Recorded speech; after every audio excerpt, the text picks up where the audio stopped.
The girl didn't cry when they tied her wrists. Snow fell in thick, lazy flakes over Redemption Creek, dusting the shoulders of the grim-faced men who had gathered in the town square. Their breath rose in clouds that mingled with the wood smoke from nearby chimneys, creating a fog that seemed to shroud the entire proceeding in something ancient and terrible. Eleanor Sullivan. Nora, to the few who had once claimed to care for her, stood with her chin held high despite the bite of the horsehair rope around her wrists. Her dark hair hung loose around her shoulders, no longer pinned up as befitted a young lady of standing. The shame, they'd said, should be visible for all to see. Eleanor Sullivan, Reverend Whitmore's voice carried across the hushed square. You have brought sin and disgrace upon this town and your father's good name. She did not look at the Reverend. Instead, her gaze fixed on the distant peaks that rose beyond the town limits, jagged teeth against the gray winter sky. Eagle Peak loomed largest among them, wrapped in mist and stories no decent folk spoke of in daylight.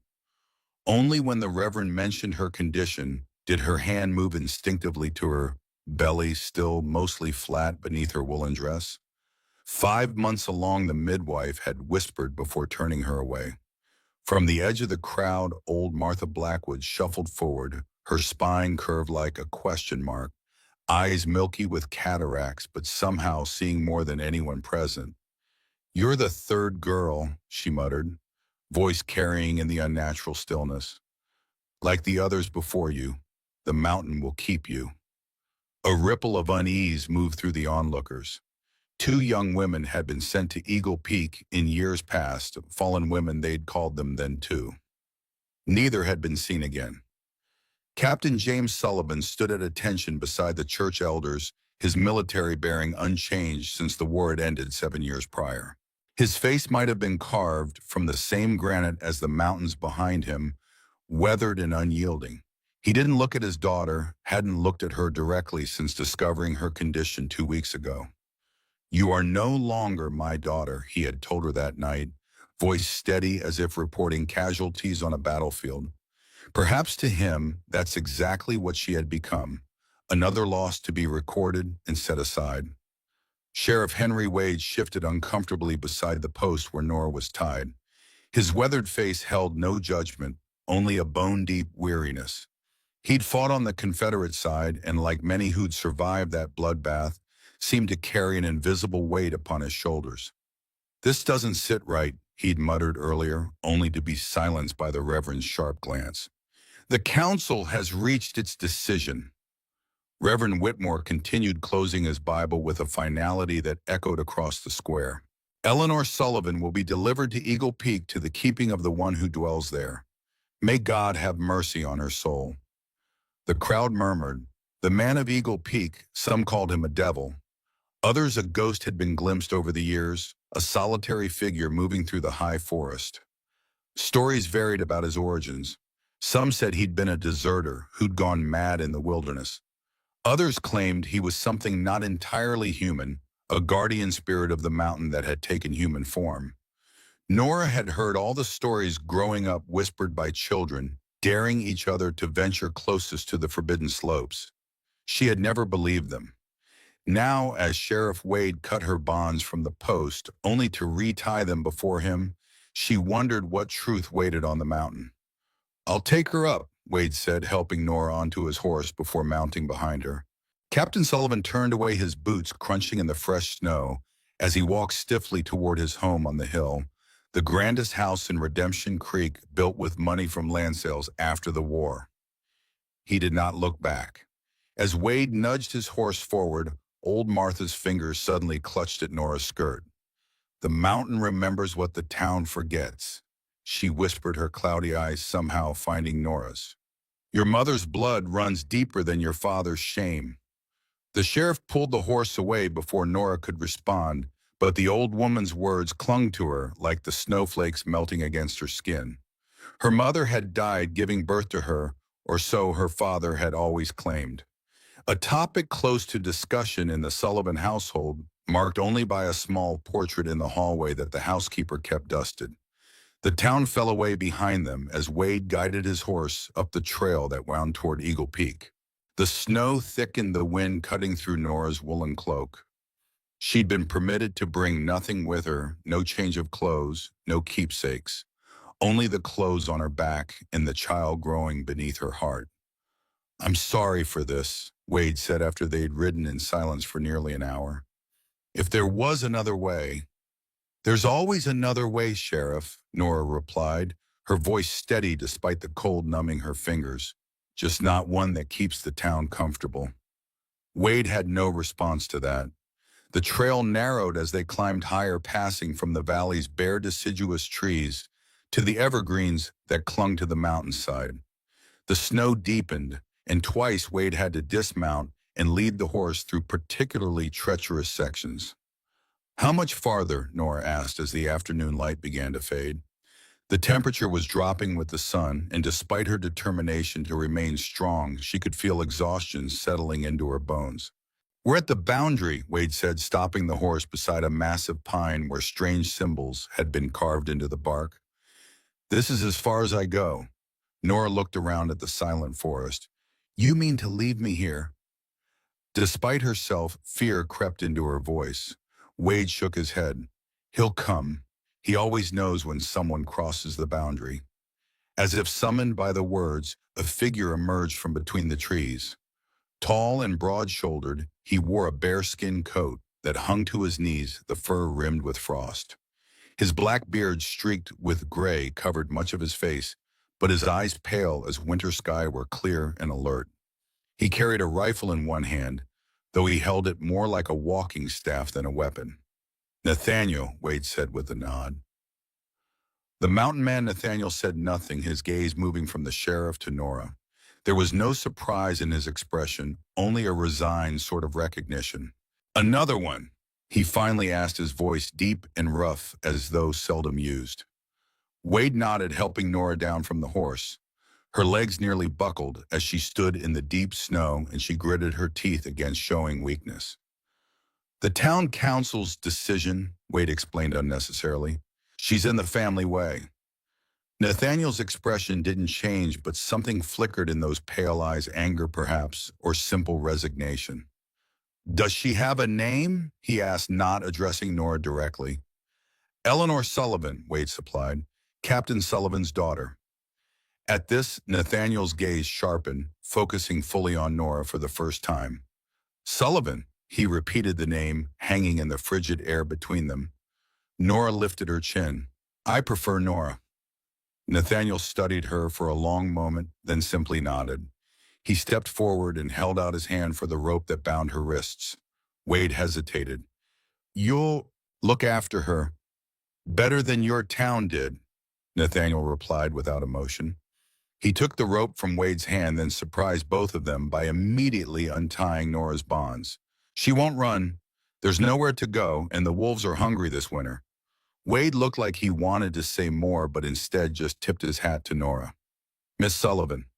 Then he mounted his horse and turned back the way they had come, quickly disappearing among the trees. Nora stood facing Nathaniel, rubbing her chafed wrists, suddenly aware of how utterly alone she was with this stranger. "Can you walk?" he asked. "Yes." "Then follow me and step where I step. Night comes quickly on the mountain." He turned and began moving through the trees, his steps surprisingly light for such a large man. Nora followed, stumbling occasionally in the deep snow, but refusing to ask for help.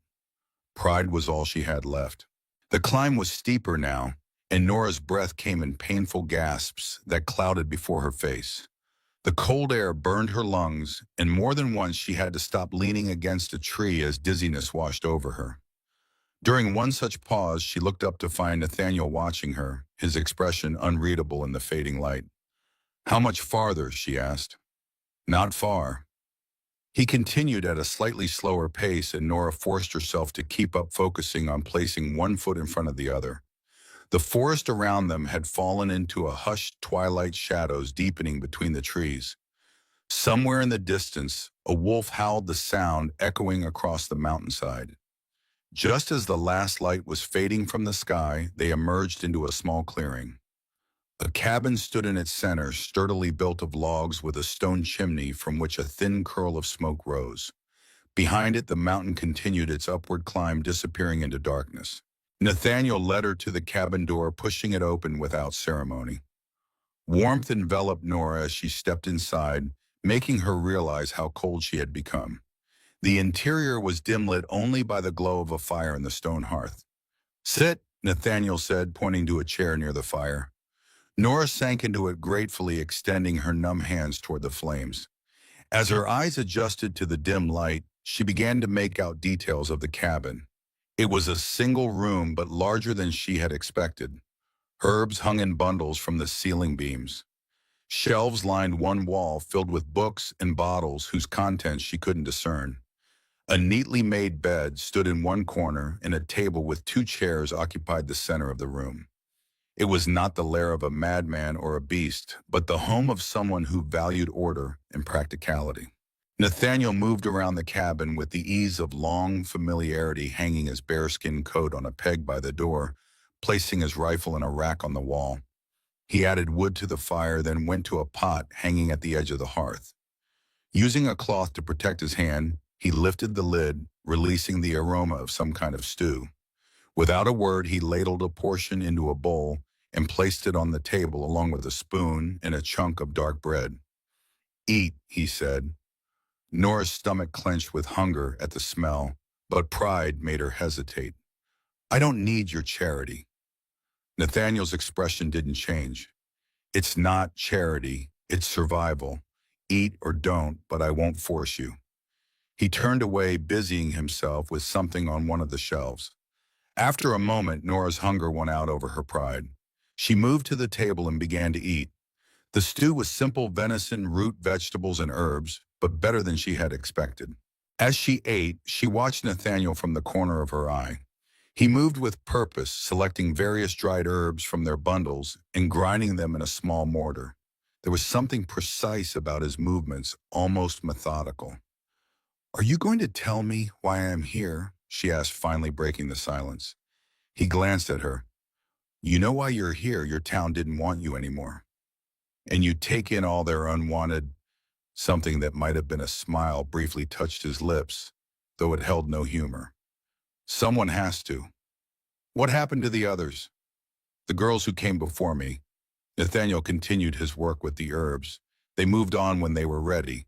West, where no one knew their names or their stories. Is it about?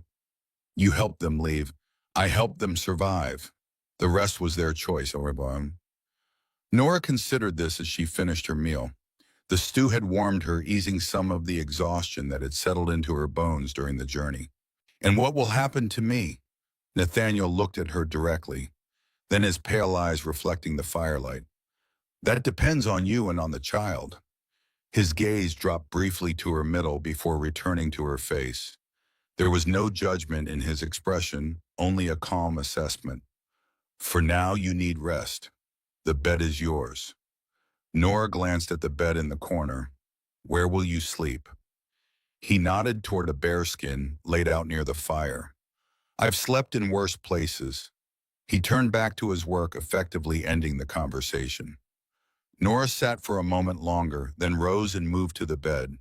It was a simple frame with a straw mattress, but covered with clean blankets and furs. Despite her determination to remain wary, exhaustion overtook her. She lay down fully clothed, pulling one of the furs over herself. The last thing she saw before sleep claimed her was Nathaniel adding the ground herbs to a small pot of water, heating at the edge of the fire, his movements as careful as a physician's. Nora woke to pain. It started as a dull ache in her lower back, then tightened across her abdomen in a wave that left her gasping. Fear clutched at her heart. Not the child, not now. It was too early. Another wave of pain hit, and she couldn't hold back a moan. The cabin was dark except for the low glow of the banked fire. How long had she slept? "Nathaniel," she called, hating the weakness in her voice. A shadow moved near the fire. Nathaniel rose from where he'd been sitting, coming to the bedside. In the dim light, his expression was difficult to read. "How long has the pain been coming?" he asked, his voice low. "I just woke up," Nora said, then gasped as another spasm gripped her. "The baby, it's too early." Lie still, Nathaniel said. He moved away, returning to the fire to stir it back to life. The growing light revealed his face calm but focused. He brought a cup to the bedside. Drink this. It will help with the pain. Nora took the cup with shaking hands. The liquid inside was bitter, but she drank it anyway, desperate for any relief. Are you going to lose the child? She asked, voicing her greatest fear. Nathaniel's eyes met hers, steady and somehow reassuring despite their icy color. Not if I can help it. He pulled back the fur covering her and placed a hand gently on her abdomen. His touch was clinical, impersonal, yet Nora flinched. I was a doctor, he said, correctly interpreting her reaction. Before the war. This surprised her enough that she momentarily forgot her pain. A doctor, he nodded, his attention focused on examining her. The pain, is it constant or does it come and go? It comes in waves, Nora said, wincing as another one began building. Nathaniel nodded as if confirming something to himself. How far along are you? 5 months, maybe a little more. He frowned slightly. When did you last eat before the stew? Nora tried to remember. The day had become a blur of fear and cold and exhaustion. Yesterday morning, I think. They didn't, she trailed off. They didn't think to feed you before sending you up a mountain in winter. Nathaniel finished, a hint of anger in his voice. He moved away again, returning with a water skin. Drink, slowly. Nora obeyed, sipping the cool water. The herbal drink was already beginning to dull the edges of her pain. Your body is protesting its treatment, Nathaniel said. Stress, cold, hunger, exhaustion, and all enemies to a woman in your condition. He returned to the fire and began adding ingredients to a small pot. More herbs, some dried berries, a spoonful of honey from a clay pot. You're not losing the child tonight, he said with quiet certainty. Rest, drink when I tell you to drink. Eat when I tell you to eat. For once, Nora didn't bristle at being told what to do. There was no condescension in his tone, only the assurance of someone who knew what was needed. As the night wore on, the pain gradually subsided. Nathaniel tended to her with the same calm efficiency with which he'd prepared the herbs earlier. He helped her sit up to drink more water, and the medicinal tea he'd prepared supporting her back with a strong arm. By the time false dawn began to lighten the cabin's single window, the pain had reduced to an occasional twinge. Nora lay exhausted but relieved, watching through half-closed eyes as Nathaniel moved about the cabin preparing for the day. Why are you helping me? She asked as he placed another log on the fire. He paused, looking at her over his shoulder. I couldn't save enough people during the war, he said simply. I don't turn away anyone who needs help now. There was something in his voice, a weariness that went beyond physical exhaustion, a shadow that the growing daylight couldn't dispel. Rest, he said again. Your body needs to recover. Nora closed her eyes, questions still swirling in her mind, but lacking the strength to voice them. Sleep reclaimed her, deeper and more healing than before. The next 3 days passed in a strange, suspended state. Nora's body recovered from its ordeal, the threatening pains receding entirely. Nathaniel insisted she rest, bringing her food and medicinal teas, checking on her condition with professional detachment.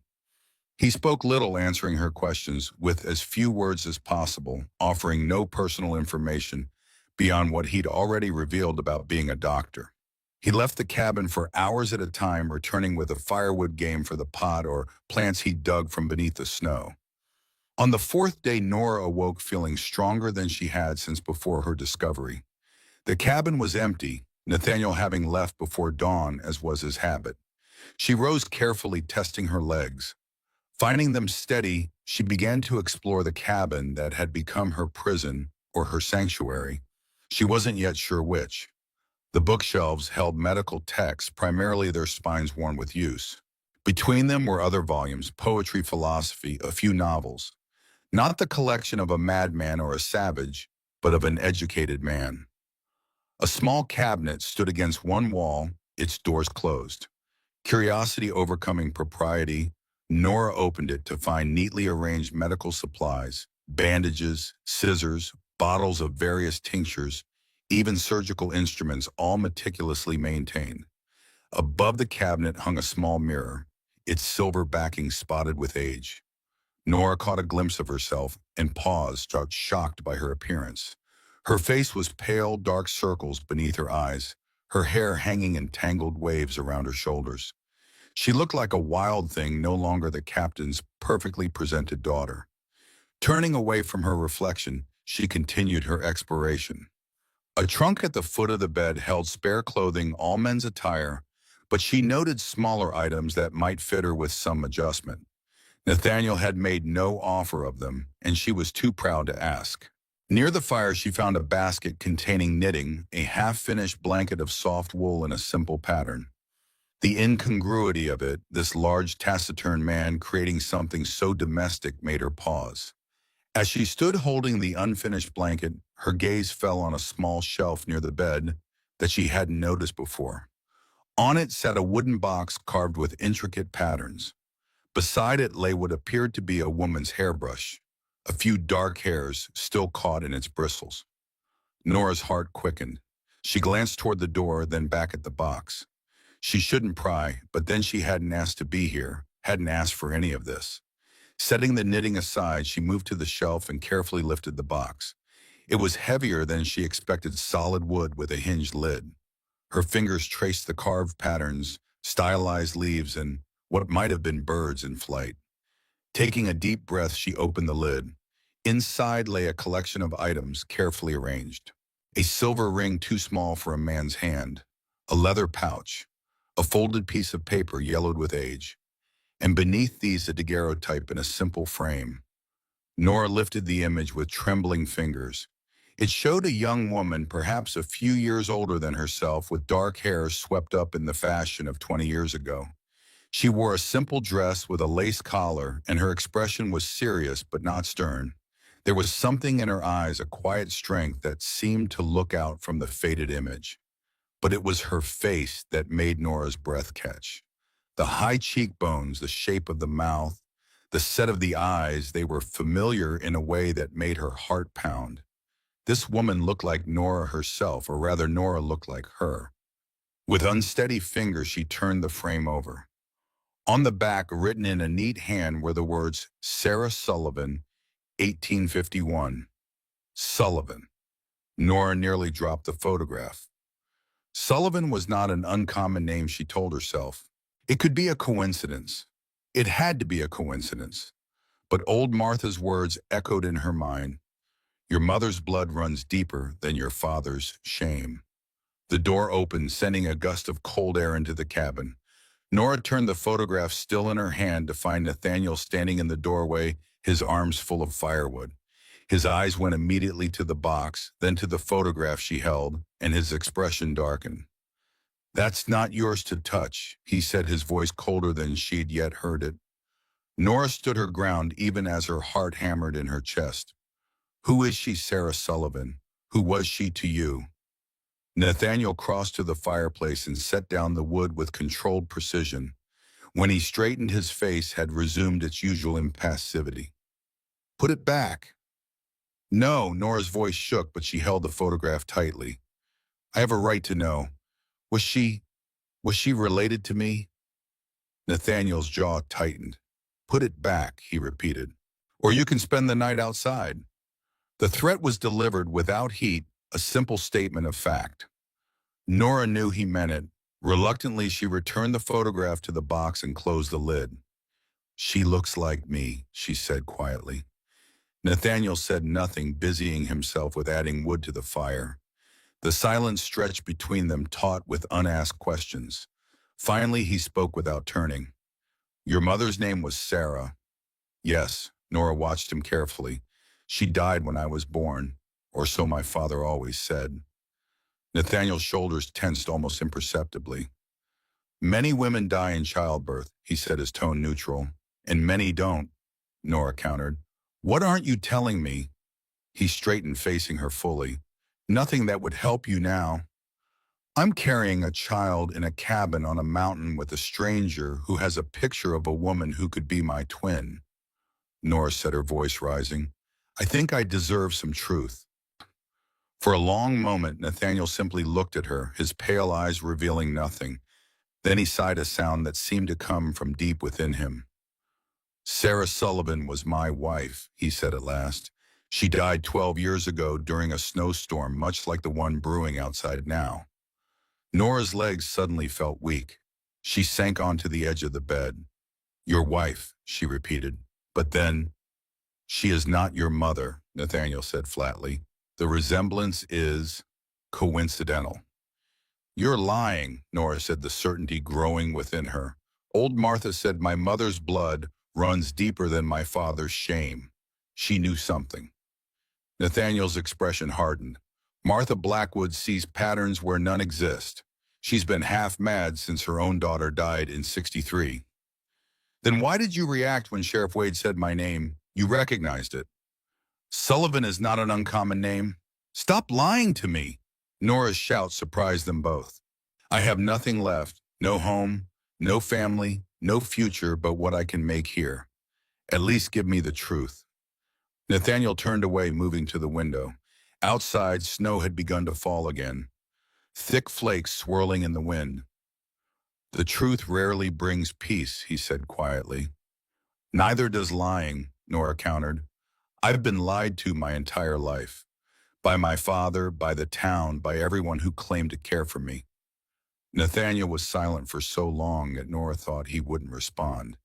When he did, his voice was low, almost a whisper. I knew your father during the war, Captain James Sullivan. He served under me for a time before I was, he paused, before I left the army. Nora's eyes widened. You served with my father. Nathaniel nodded, still looking out at the falling snow. He was ambitious even then, willing to step on others to advance, but effective, the kind of officer who survives wars and prospers after them. And my mother, did you know her too? Nathaniel turned to face her. I delivered you, he said simply. Nora stared at him, uncomprehending. What? 12 years ago, a snowstorm much like this one. Your mother was having a difficult labor. The town's doctor was drunk as usual. I was still practicing occasionally for those who couldn't afford better or didn't mind my reputation.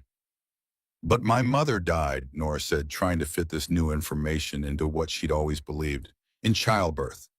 Nathaniel's expression softened slightly. No, Nora, your mother didn't die that night. The world seemed to tilt beneath her. Nora clutched at the edge of the bed to steady herself. But my father said, your father said what was convenient for him. Nathaniel cut in, his voice hardening again. Sarah, your mother survived the birth. You were healthy despite coming early. But there were complications. The doctor said she wouldn't be able to have more children. Nora's mind raced. And my father wanted a son, she whispered. An heir. Nathaniel nodded once. By spring, he had declared her dead, erected a gravestone, and begun looking for a new wife, one who could give him the son he wanted. But what happened to her? To my mother, Nora's voice cracked. Nathaniel was silent for a moment. She came to me, he said finally, not because of any attachment, but because she had nowhere else to go and I had helped her before. You helped her leave, Nora said, understanding dawning, like the other girls. I helped her start again, Nathaniel corrected, in a place where her husband's influence couldn't reach, where she could raise her daughter in peace. Nora's head snapped up. Her daughter, but I'm here. I grew up with my father.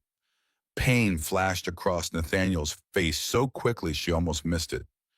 Your mother was carrying twins, he said quietly. You had a sister, Nora, identical in every way. The revelation hit her like a physical blow. A sister, she repeated numbly. Your father took you the firstborn. Said if Sarah tried to come back for you, he'd have her committed to an asylum. She had no choice but to flee with your sister. My sister, Nora said again, trying to make the words real. What was her name? Hope. Nathaniel said. Your mother named her Hope. Nora felt tears burning behind her eyes. A sister she'd never known. A mother who hadn't died but had been driven away. A lifetime of lies. Why didn't she ever come back for me, she asked, hating how small her voice sounded. Nathaniel's expression softened. She tried once, 3 years after she left. Your father had become powerful by then. He threatened to have her arrested to take Hope away. She couldn't risk losing both of you. So she chose her, Nora said, bitterness creeping into her voice. She chose Hope over me. No, Nathaniel said firmly. She didn't choose between you. She saved the one she could and grieved for the one she couldn't reach. Nora stood abruptly, needing to move to do something with the emotions churning inside her. Where is she now? Is she still alive? Last I heard, yes. Further west. Oregon Territory. When did you last hear from her? Nathaniel hesitated. 4 years ago. Nora paced the small confines of the cabin, her mind racing. Everything she had believed about her life, about her family, had been a lie. And the man standing before her, this stranger who was not a stranger, had known the truth all along. Why didn't you tell me, she demanded. When they brought me to you, when you heard my name, why didn't you say something? And tell you what, Nathaniel's voice was weary, that your father lied, that your mother didn't die, that you have a sister you've never met. What good would that have done you then? It would have been the truth. The truth doesn't always set you free, Nora. Sometimes it just gives you different chains. She glared at him, anger rising to replace shock. So you decided to keep me in ignorance, like everyone else in my life. I decided to help you survive, Nathaniel said evenly. You were exhausted, half frozen, and in danger of losing your child. The truth could wait. Nora's hand went to her abdomen, reminded suddenly of the life growing within her. The shock and anger receded slightly, replaced by a more practical concern. Does my father know I'm here, with you specifically? Nathaniel shook his head. I doubt it. The town sends its unwanted to the mountain. They don't particularly care who or what receives them. But if he knew, he might wonder if I'd recognized you, if I'd told you the truth. Would he come for me? Nora asked, unsure whether the thought frightened or comforted her. Nathaniel's expression darkened. Not out of fatherly concern. The implication hung in the air between them. Captain Sullivan had built his life and reputation on lies. A daughter who knew the truth was a threat to everything he'd constructed. Nora sank back onto the bed, suddenly overwhelmed by it all. I don't know what to believe anymore, she said softly. Nathaniel watched her for a moment, then moved to the shelf and picked up the wooden box. He brought it to her, placing it gently in her hands. Believe this, he said. Whatever else happens, this is real. Nora opened the box again, looking more carefully at its contents. The daguerreotype of her mother, her living mother. The silver ring must have been hers as well. She lifted the folded paper, looking to Nathaniel for permission. He nodded once. Carefully, she unfolded it. It was a letter written in a flowing feminine hand. The paper was worn at the creases as if it had been opened and refolded many times. My dearest friend, we have reached our destination safely, though the journey was long. H grows stronger every day and reminds me so much of her sister that sometimes my heart breaks anew.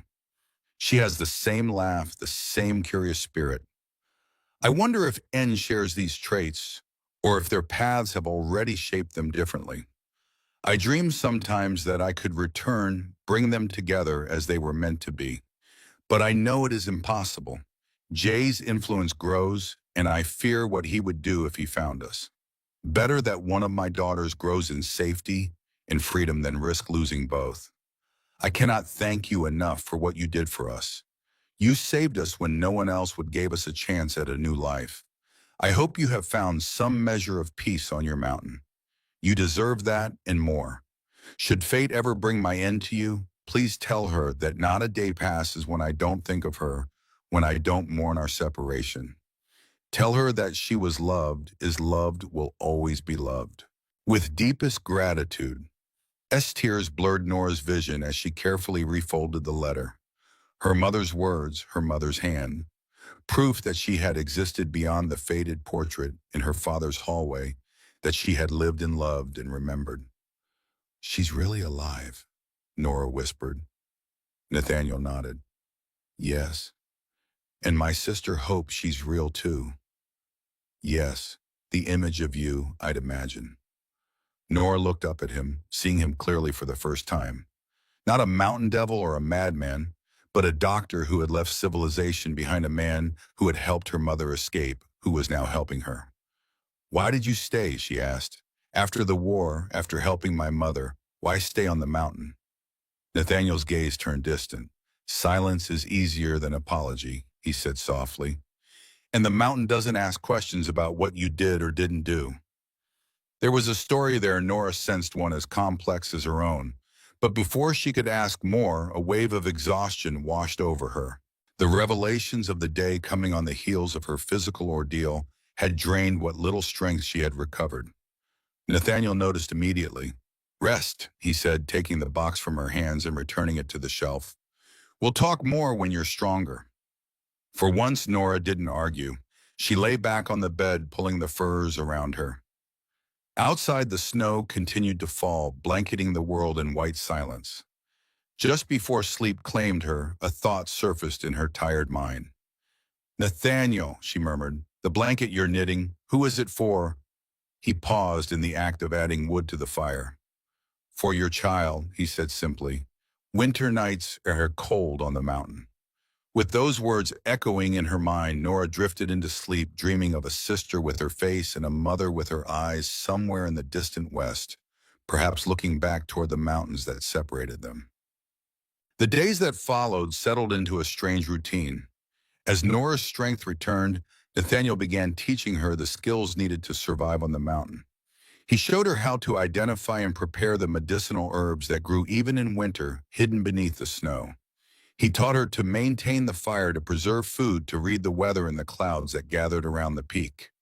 He spoke more freely now that the truth about her mother was between them, though he remained reticent about his own past. Nora learned that he had been a respected surgeon before the war, that he had served as a field doctor, until something he wouldn't say what had driven him from the army, that he had come to Eagle Peak seeking solitude and had found, if not peace, at least a kind of truce with his memories. The cabin, which had first seemed a prison, gradually transformed in Nora's perception.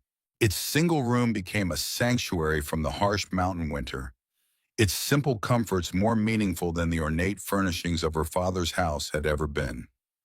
Her body changed too, her pregnancy advancing visibly now. The child moved within her, a flutter at first, then stronger, more insistent. Nathaniel watched these developments with a doctor's keen eye, adjusting her diet and activities as needed, preparing tinctures to ease the discomforts that came with her changing form. The child is strong, he told her one evening as he checked her pulse. Growing as it should. What will happen when it comes? Nora asked the question that had lurked at the edges of her mind, finally finding voice. Will I stay here? Will you send me west like the others? Nathaniel's hands stilled. That will be your choice, he said after a moment. The mountain is no place for a child, but neither is a town that threw away its mother. When my father, the fear that had been her constant companion, hadn't diminished with time or distance. If he discovers I'm here with you, then we'll deal with that when it comes, Nathaniel said with a certainty that comforted her, despite its vagueness. As January deepened into February, the snow piled higher around the cabin. Nathaniel spent hours each day clearing paths, checking his traps, bringing in firewood. Nora took over more of the indoor tasks, cooking, mending, organizing the herbs and medicines that were Nathaniel's trade with the few who dared visit the mountain. It was during one such organizing effort that Nora discovered the hidden compartment in the floor beneath Nathaniel's sleeping place by the fire. A loose board shifted under her foot, and curious she knelt to investigate. The space beneath held a flat wooden box longer and wider than the one that contained her mother's letter. Heart pounding with the knowledge that she was prying, Nora lifted it out and opened the lid. Inside lay a carefully folded uniform coat, union blue with the insignia of a major in the medical corps.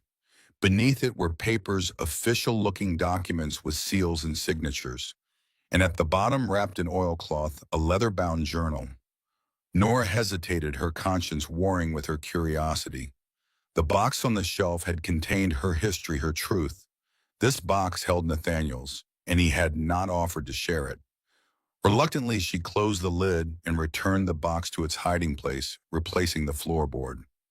Some truths had to be offered, not taken. That night, as they sat by the fire after their simple dinner, Nora found herself watching Nathaniel's hands as he worked on the baby's blanket. They were strong hands, capable of splitting logs and setting traps, yet gentle enough for the delicate work of knitting and healing. "Why did you leave the army?" she asked abruptly. Nathaniel's hands stilled for just a moment before resuming their steady rhythm. "What makes you ask that?" Nora hesitated, then decided on honesty. "I found your uniform under the floorboard." He looked up, then his pale eyes reflecting the firelight. "Did you read the papers with it?" "No." Nora met his gaze steadily. That felt like stealing, not just discovering. Nathaniel nodded, returning his attention to the knitting. For a while, Nora thought he wouldn't answer her question. Then he spoke, his voice low against the backdrop of the fire's crackle. "I left because I could no longer tell the difference between healing and harming," he said. "In war, a doctor's decisions become complicated. Save this man who will return to battle to kill others. Let this one die because his wounds are too severe, and others wait for care." His hands continued their work, though his gaze had turned inward. "After Antietam, I couldn't do it anymore. Couldn't be part of the machinery of death, even on the side that claimed righteousness." "You deserted?" Nora said, understanding dawning. Nathaniel's mouth twitched in what might have been a smile. "I prefer to think of it as retiring from service. But yes, in the eyes of the army, I deserted." "Is that why you live here, hiding from prosecution?" "Partially," he admitted, "though the war has been over for 7 years, and I doubt anyone is still looking for one more doctor who'd seen enough blood to last a lifetime." "Then why stay? Why not go somewhere else? Start again?" Nathaniel's hands finally stilled. He looked at her directly, his expression somber. "Because I failed too many people," he said simply, "your mother included." Nora frowned. "You helped her escape. You delivered me and my sister safely. And then I let your father take you," Nathaniel said, his voice hardening. "I should have seen what he was, should have found a way to keep you all together." The admission hung in the air between them, raw with a regret that had clearly been carried for years. Nora leaned forward, placing her hand hesitantly on his forearm. "You couldn't have known," she said softly, "and you couldn't have stopped him. He was powerful even then, wasn't he?" Nathaniel nodded slowly. "Still, I've wondered many times what might have been different if I'd tried." "We can't live in might have been," Nora said, surprising herself with the certainty in her voice. "My father taught me that in his way. He spent his life chasing what might have been a son, a perfect legacy. It made him cruel." Nathaniel looked at her for a long moment, something like respect dawning in his eyes. "You're wiser than your years, Nora Sullivan." "Not wise," she said with a small smile. "Just learning finally to see clearly." The moment stretched between them, a connection formed not of circumstance or necessity, but of mutual understanding. Then Nathaniel gently extracted his arm from her touch and resumed his knitting. "It's getting late," he said, his tone returning to its usual practicality. "You should rest." Nora nodded, rising carefully from her chair. As she made her way to the bed, she paused, looking back at Nathaniel's bowed head, the firelight gleaming on the silver streaks in his dark hair. "Thank you," she said quietly, "for telling me the truth about everything." He didn't look up from his work, but his voice was gentle when he replied, "Truth doesn't always bring peace, Nora. But as you said, neither does lying. Nora settled into bed here, hand resting on the swell of her abdomen where the child moved restlessly. Outside, the wind had risen, carrying the promise of more snow. But inside the cabin there was warmth, and if not peace exactly, then at least the beginning of understanding. As she drifted towards sleep, Nora thought she heard Nathaniel speaking softly near the fire. Opening her eyes to slits, she saw him holding the wooden box from the shelf, his fingers tracing the carved patterns on its lid. "She's so like you, Sarah," he murmured to the box, or perhaps to the memory it contained, strong in the same quiet way. "I'll do better this time, I promise." The words followed Nora into sleep, wrapping around her like the blanket he was knitting for her child, simple, sturdy, and unexpectedly comforting. February gave way to March, bringing with it the first subtle signs of spring. The snow remained deep around the cabin, but the days lengthened perceptibly, and the sunlight carried a different quality, brighter, less remote. Nora stood at the cabin's single window, watching as a pair of eagles circled high above the peak that gave the mountain its name. Her body had changed dramatically in the weeks since her arrival. 6 months along now, she carried her child high and proud, no longer hiding beneath loose clothing as she had in town. "They've returned early this year," Nathaniel said, coming to stand beside her. "The eagles." "Is that a good sign?" Nora asked, her breath fogging the cold glass. "It means they believe spring will come." A rare half smile crossed his face. "Birds know things we've forgotten how to know." In the weeks since discovering the truth about her mother, Nora had noticed subtle changes in Nathaniel. He spoke more freely, offered explanations without being asked, and occasionally revealed glimpses of the man he had been before war, and solitude had shaped him into the mountain's keeper. He had begun teaching her more advanced skills, how to dress a wound, set a bone, recognize the early signs of infection. When she asked why, he simply said, "Knowledge is never wasted," but Nora understood the unspoken concern. Her time would come soon enough, and childbirth on a remote mountain with only one attendant carried risks that neither of them mentioned aloud. "Do you think it's safe to go outside today?" Nora asked, turning from the window. Cabin fever had been setting in the walls, seeming to draw closer with each passing day. Nathaniel considered. "The path to the stream is clear enough, but not alone." Nora bit back her frustration. She was tired of dependence, tired of being treated as fragile, even as she recognized the necessity of caution in her condition. "I'll come with you," Nathaniel added, surprising her. "There's something I want to show you." They dressed warmly, Nora in a coat Nathaniel had altered for her expanding figure, lined with rabbit fur and belted above her belly. The fresh air was bracing after the cabin's enclosed warmth, the sunlight brilliant against the snow. Nathaniel led her not toward the stream, as she had expected, but along a different path that wound higher up the mountainside. They moved slowly, Nathaniel breaking trail where the snow had drifted, offering his hand at steeper sections without comment or condescension. After 15 minutes of steady climbing, they reached a small plateau. A stand of pines provided shelter from the wind, and the southern exposure had melted much of the snow, revealing patches of ground covered with pine needles. Near the edge of the plateau stood a simple structure, 3 stone cairns arranged in a row, each topped with a wooden marker. Beside them lay a flat stone with strange symbols carved into its surface. Nora glanced at Nathaniel, understanding dawning. "Your family," she said softly. He nodded, his expression solemn. "My wife and sons." Nora moved closer, reading the names carved into the wooden markers. "Sarah," she said, touching the first one lightly. "Thomas, James." She looked up at Nathaniel. "Twins." "Born too early," he said, his voice rough. "One never cried at all, the other just once." Nora's heart ached for him. "I'm sorry." Nathaniel stood silent for a moment, looking at the graves. "I buried them here because it was peaceful," he said finally, "because they could see the valley and the stars at night." "The symbols on the stone," Nora asked, "what do they mean? Protection? Safe passage?" Nathaniel knelt, brushing snow from the flat stone.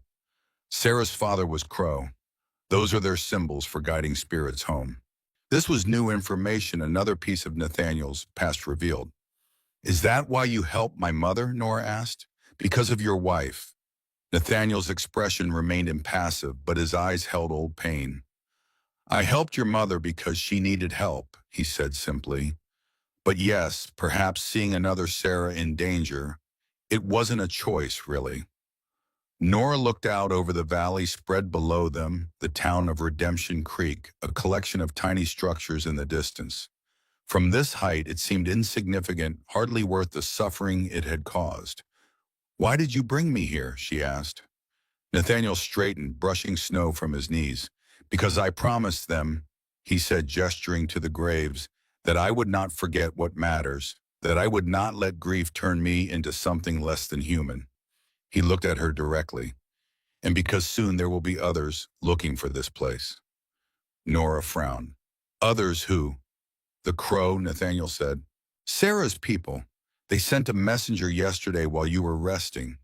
They're coming to move the graves. Move them why? The railroad is coming. Nathaniel said, a hint of bitterness entering his voice. The government has declared this land open for development. The Crow are being pushed further west onto reservation land. They want to take their dead with them. Nora absorbed this information. Will you let them? Nathaniel's gaze returned to the graves. They have the right to claim their daughter and grandsons, he said. And perhaps it's better. This mountain won't be peaceful much longer. There was resignation in his voice, an acceptance of inevitable change that struck Nora as profoundly sad. This place had been his sanctuary, his penance, his purpose. What would he become without it? What will you do? She asked. If the railroad comes, if the mountain changes. Nathaniel didn't answer immediately. When he did, his voice was steady. I'll do what I've always done, help those who need help, find somewhere quiet to carry my ghosts. He looked at her. But first I'll see you and your child safe. The certainty in his voice provided more comfort than Nora had expected. In the weeks she had spent on the mountain, Nathaniel had become more than a reluctant host or a link to her past. He had become a constant in a world that had proven anything but. Thank you, she said simply. Nathaniel nodded once, then turned toward the path. We should head back. The weather can change quickly up here. As if summoned by his words, a cloud passed over the sun, casting the plateau into shadow. Nora shivered not entirely from the cold and followed him back down the mountain. The messenger came again 3 days later, peering silently at the edge of the clearing as Nathaniel was splitting wood. Nora watched from the cabin window as they spoke the visitor, a young man with long hair and a battered cavalry coat, gesturing occasionally toward the higher slopes. When Nathaniel came inside, his expression was grave. The Crow will arrive in 2 days, he said, hanging his coat by the door. Their chief gray wolf is coming himself, and he's bringing others. Others? Nora asked. A delegation, Nathaniel clarified, to negotiate with the government agents about the new boundaries. He began gathering items from various shelves, dried herbs, a jar of honey, a pouch of tobacco. They'll stay here before continuing to town. Nora tried to imagine the small cabin filled with visitors and found the prospect both alarming and oddly exciting. After months of isolation, the idea of new faces, new voices was appealing. Should I prepare something? She asked, suddenly aware of her limited domestic skills. As the daughter of Captain Sullivan, she had been taught to oversee servants, not to cook or clean herself. Nathaniel's expression softened slightly. They'll bring their own provisions, he said, but we should make space. Together they rearranged the cabin, shifting furniture to create room for sleeping pallets near the fire. Nathaniel brought in fresh pine boughs to lay on the floor, their scent filling the cabin with a clean, resinous fragrance. As they worked, Nora found herself wondering about these people who were coming, people connected to Nathaniel's wife, and through her to a world Nora had only glimpsed in passing. Native people were not uncommon in Redemption Creek, but they existed at the margins, their presence tolerated rather than welcomed. Were you accepted, she asked abruptly, by Sarah's family? Nathaniel paused in his work. Not at first, he admitted. I was an outsider, a white doctor with strange ways, but Sarah was persuasive.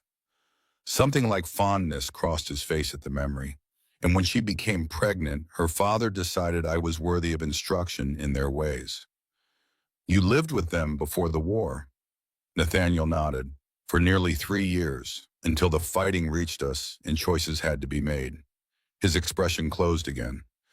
The Crow tried to remain neutral, but neutrality is rarely respected in war. Nora sensed there was more to the story, but Nathaniel had already moved on to another task, effectively ending the conversation. She was learning to recognize these boundaries, the points beyond which he would not be drawn. That night, Nora dreamed of her sister for the first time. In the dream, they stood facing each other like reflections, identical, save for their clothing, Nora in her town dress, Hope in buckskins and beads. They spoke without words, understanding flowing between them like water. When Nora woke, tears were drying on her cheeks, and a sense of loss she couldn't articulate weighed on her heart. The Crow arrived with the dawn 2 days later. Nora heard them before she saw them. The soft jingle of bridle bits, the muted thud of hooves in snow, low voices speaking a language she didn't recognize. She was alone in the cabin, Nathaniel having gone out at first light to prepare for their arrival. Through the window she watched as 8 riders emerged from the trees. They were bundled against the cold in a mixture of traditional clothing and army surplus, their horses' breath steaming in the chill air. At their head rode an older man, his long hair streaked with gray, his face lined but commanding. Nathaniel stepped forward to meet them, raising one hand in greeting. The older man, Grey Wolf, Nora presumed, dismounted with the fluid grace of a lifetime horseman. The two men clasped forearms in a gesture that seemed both formal and familiar. They spoke for several minutes, Grey Wolf occasionally glancing toward the cabin. Then with a nod, Nathaniel led the group toward the clearing. The men dismounted, tending to their horses with practiced efficiency. Nora straightened her dress, one of Nathaniel's shirts altered to accommodate her condition, and moved away from the window.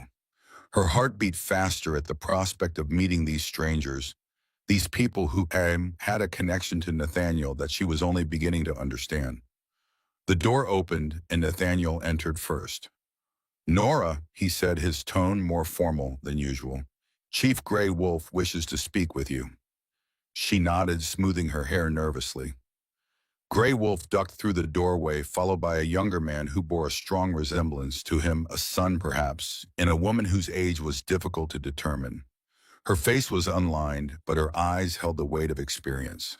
"This is Nora Sullivan, Nathaniel said in English, then repeated something in the Crow language. Grey Wolf studied her intently, his dark eyes missing nothing. Then he spoke his English, accented but clear. "You carry a child," he said, "in the old way without a husband." Nora flushed but held his gaze. "Yes." Grey Wolf nodded as if confirming something to himself. "Nathaniel says you are not his woman." "No," Nora agreed, unsure how to explain her presence to this direct, perceptive stranger. "She was sent from the town," Nathaniel interjected, "as punishment." Grey Wolf's expression didn't change, but something flashed in his eyes, understanding, perhaps, or recognition of a familiar pattern. "The white man's way," he said, "cast out what they fear." He gestured to the woman who had entered with him. "This is Running Deer, our medicine woman. She will look at you if you permit." Nora glanced at Nathaniel, who nodded slightly. "Yes," she said, "thank you." Running Deer approached, her movements deliberate but gentle. She placed her hands on Nora's abdomen, her touch professional and impersonal. She spoke in her own language, her words flowing like water over stones. "She says the child is strong," Grey Wolf translated, "but restless. It seeks a name." Nora blinked in surprise. She had been thinking about names but hadn't discussed it with anyone, not even Nathaniel. Running Deer spoke again, this time directly to Nathaniel. He replied in her language, a brief exchange that Nora couldn't follow. Then the medicine woman turned back to Nora, taking her hands. "She says you are the reason we come in peace," Grey Wolf translated. "Yifklau and your child said." Before Nora could ask what this meant, Grey Wolf turned to Nathaniel. We should speak of the graves, he said, and of what comes. Nathaniel nodded. Nora knows about Sarah, he said, and the boys. Grey Wolf's eyebrows rose slightly. You have told her our story. Parts of it, Nathaniel admitted. She has a right to know. Her mother?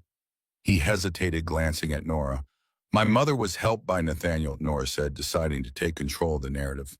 Years ago, she was called Sarah, too. Grey Wolf's expression sharpened with interest.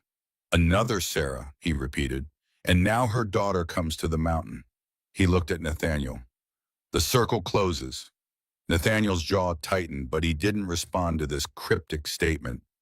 We should discuss the arrangements, he said instead, for tomorrow. Grey Wolf nodded, then turned to the younger man beside him. My son Swift Arrow will help your men make camp, he said. We will speak inside. As Swift Arrow left to organize the others, Nathaniel gestured for Grey Wolf and Running Deer to sit at the table. Nora moved to prepare tea, but Running Deer gently intercepted her, indicating that she should rest while the medicine woman took over the task. Nora sat on the edge of the bed watching as the three adults conversed in a mixture of English and Crow. There was a familiarity in their interaction that spoke of shared history of bonds that went beyond mere acquaintance. Grey Wolf spread a map on the table, a government survey with boundary lines drawn in red. This is what they offer, he said, his finger tracing a shape far to the west. Reservation land, good for farming, they say, not good for hunting, not good for our dead. Nathaniel studied the map, his expression somber. When spring, a Grey Wolf said, when the snow clears from the passes, they bring the iron horse. He looked up, meeting Nathaniel's gaze. They will take this mountain. Nathaniel nodded as if this confirmed what he already knew. And the town Redemption Creek. It grows, Grey Wolf said with a slight shrug. The railroad brings people. People bring greed. Nora listened intently, piecing together the implications. The railroad's arrival meant progress in the eyes of the town, opportunity for growth and prosperity. But for the Crow and for Nathaniel, it meant the end of a way of life, the loss of a sanctuary. Is there no way to stop it? She asked, drawing their attention. Grey Wolf looked at her with something like pity. The white man's hunger for land does not stop, he said. It only grows. But surely there are laws, agreements. Nora began thinking of the stories her father had told about treaty negotiations. Laws change when gold is found, Grey Wolf said simply, or coal, or a path for the iron horse. The blunt assessment silenced her. She had been raised to believe in progress, in the inevitable expansion of civilization across the continent. Sitting in this cabin looking at Grey Wolf's lined face and the red boundaries on his map, she began to see that progress for some meant devastation for others. Running Deer set cups of tea before them, the steam rising with the scent of pine and herbs. She said something to Grey Wolf, who nodded. Tomorrow we will take our daughter and grandsons home, he said to Nathaniel. You should come with us. Nathaniel shook his head. My place is here. There will be nothing here soon, Grey Wolf argued. Only workers and noise and the smell of coal. All the more reason for someone to remain, Nathaniel countered. There will still be those who need help. Grey Wolf's gaze shifted to Nora. And her, the child. They will choose their own path when the time comes, Nathaniel said. The chief studied Nathaniel for a long moment, then nodded once, accepting this answer, even if he didn't agree with it. The woman asked about her mother, he said, changing the subject. You told her the truth. Some of it, Nathaniel admitted. Grey Wolf turned to Nora. Your mother found shelter with our people for a time, he said, before continuing west. She was brave like Sarah. She named her daughter Hope. Nora's heart quickened at this direct reference to her sister. You met her, Hope. Grey Wolf nodded. A strong child. Your mirror. Do you know where they went? Nora asked, unable to keep the eagerness from her voice. Are they well? Oregon Territory, Grey Wolf said, where the great river meets the sea. They were well when last we heard. He glanced at Nathaniel. 4 winters ago. 4 years, the same time frame Nathaniel had mentioned. long enough for circumstances to change, for new hardships to arise. Nora tried to picture her mother and sister in that distant place, strangers connected to her by blood and shared history, yet unknown in every way that mattered. "Thank you," she said to Grey Wolf, "for telling me." He inclined his head slightly, acknowledging her gratitude. Then he turned back to Nathaniel, and they resumed their discussion of the coming ceremony, switching occasionally to the Crow language when English failed to express what needed to be said. Nora sipped her tea, lost in thoughts of family and belonging, until Running Deer approached her again.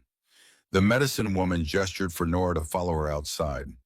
Glancing at Nathaniel, who nodded his permission, Nora pulled on her coat and followed Running Deer into the crisp afternoon air. The Crow had established a small camp at the edge of the clearing. Their horses hobbled nearby, small fires burning between tents made of canvas and hide. Running Deer led Nora to one of these tents, indicating that she should enter. Inside, furs had been laid on the ground, and a small fire burned in a central pit vented through a hole in the top. The air was warm and fragrant with unfamiliar herbs. The medicine woman gestured for Nora to sit, then began unpacking items from a parfleche bag, bundles of dried plants, small pouches of powder, a wooden bowl. She spoke as she worked, her words unintelligible to Nora, but their rhythm somehow soothing. When everything was prepared, Running Deer mixed various ingredients in the bowl, adding water from a skin. She stirred the mixture with a carved stick, then offered it to Nora. Nora hesitated. "I don't understand," she said, knowing the woman couldn't comprehend her words, but hoping her confusion was evident. Running Deer placed a hand on Nora's abdomen, then mimed drinking.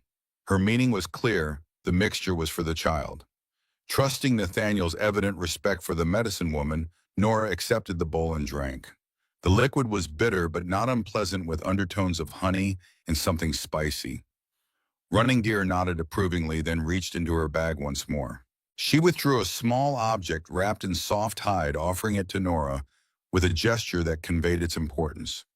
Nora unwrapped it carefully. Inside lay a pendant carved from some dark stone, polished to a soft gleam. The design was abstract, perhaps an animal, perhaps a symbol, and a hole had been drilled through it for a leather cord. Running Deer took the pendant and placed it around Nora's neck, speaking words that sounded like a blessing or a prayer. Then she took Nora's hands in her own, looking directly into her eyes. "Protect," she said in heavily accented English. "Child. Hope." Nora's breath caught.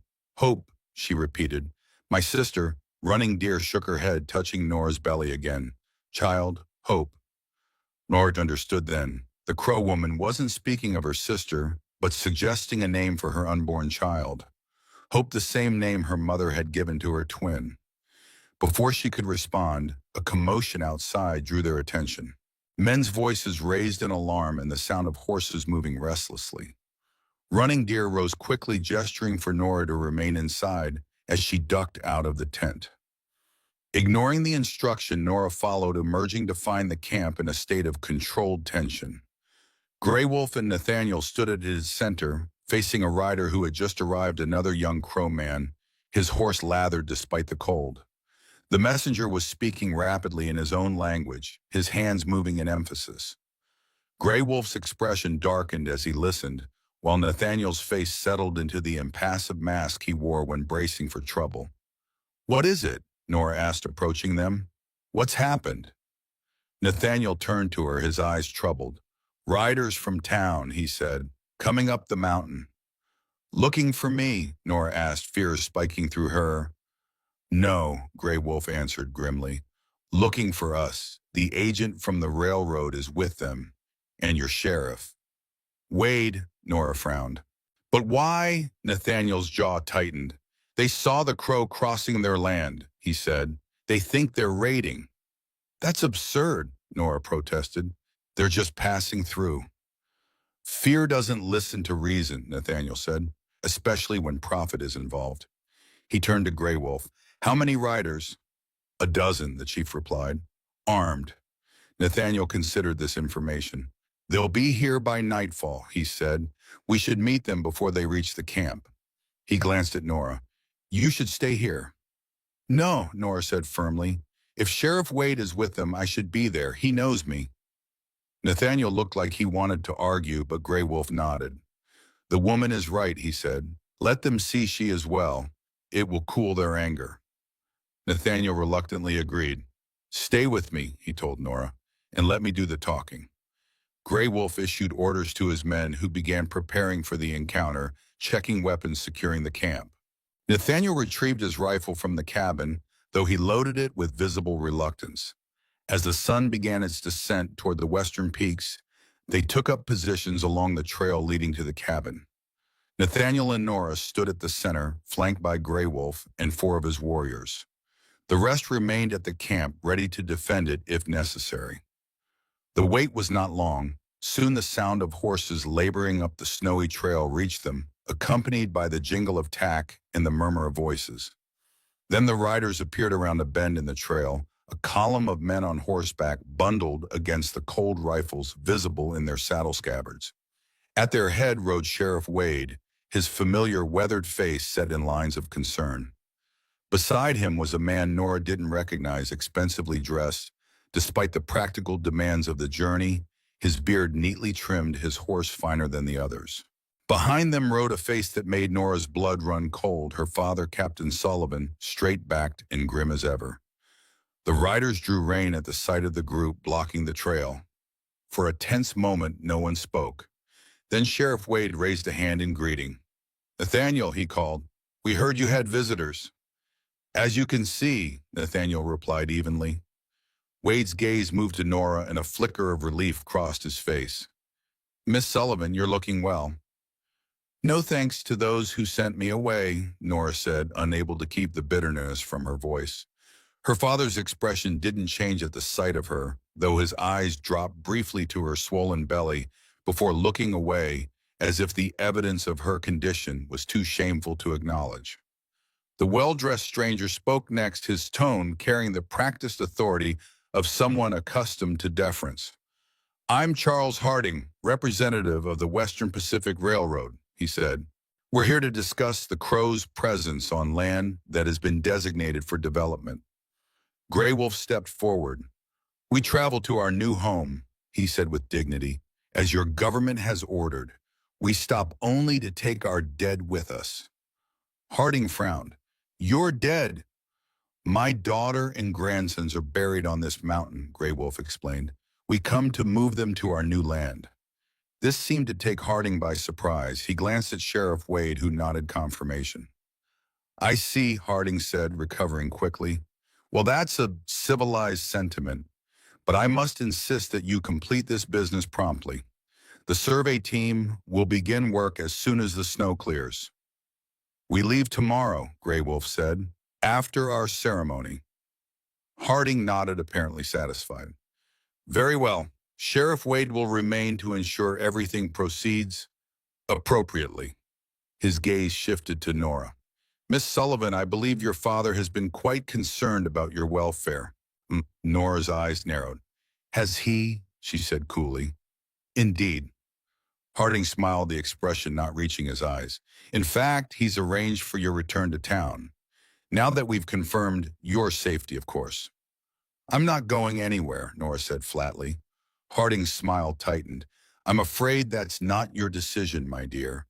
Your father is your legal guardian, and he— I'm 18, Nora interrupted. I've been of legal age 4 months. Nevertheless, Harding continued smoothly, in your condition you require proper care. Care that can only be provided in town. Nathaniel stepped forward. She's receiving proper care here, he said, his voice carrying a warning edge. And she stays or goes by her own choice. Harding's smile disappeared entirely. Mr. Gray, Nathaniel supplied. Dr. Nathaniel Gray. Doctor, Harding raised an eyebrow. How interesting. Well, Dr. Gray, I'm afraid you have no legal standing in this matter. Captain Sullivan has expressed concern that his daughter is being held against her will, and that's a lie. Nora cut in anger, overriding caution. He sent me away, had me tied and delivered to the mountain like an unwanted animal. A misunderstanding, Harding said dismissively. In any case, arrangements have been made for your return. A room at Mrs. Lawson's boarding house, medical attention from Dr. Miller. Miller is a drunk who couldn't set a broken finger, Nathaniel said coldly. And Mrs. Lawson runs a house of convenience for men like you, not a home for young women. Harding's face flushed with anger. How dare you? What's your interest in this, Harding? Nathaniel interrupted. Why concern yourself with one young woman's fate? For the first time, Captain Sullivan spoke, his voice as Nora remembered it. Precise, controlled brooking, no defiance. Mr. Harding has asked for Eleanor's hand, he said. Once her indiscretion has been resolved. Nora stared at her father in disbelief. My indiscretion, she repeated, her voice rising. You mean my child, your grandchild. Sullivan's expression hardened.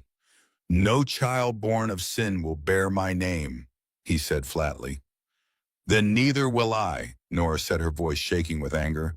I am no longer your daughter. Remember, those were your words. Sullivan's jaw tightened, but before he could respond, Sheriff Wade intervened. This is getting us nowhere, he said, and the lights fading. I suggest we make camp and continue this discussion in the morning. Harding looked like he wanted to object, but practicality won out.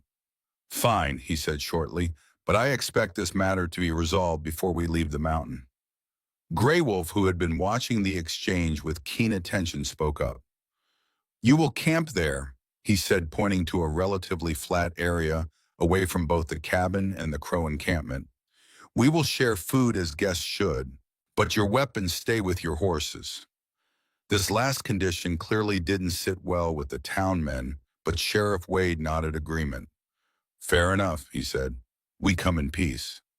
As the riders moved toward the designated camping area, Nathaniel placed a hand lightly on Nora's arm. Are you all right? He asked quietly. Nora realized she was trembling, though whether from anger or fear or the shock of seeing her father again, she couldn't say. I won't go with them, she said, her voice low but fierce. I won't let them take my child.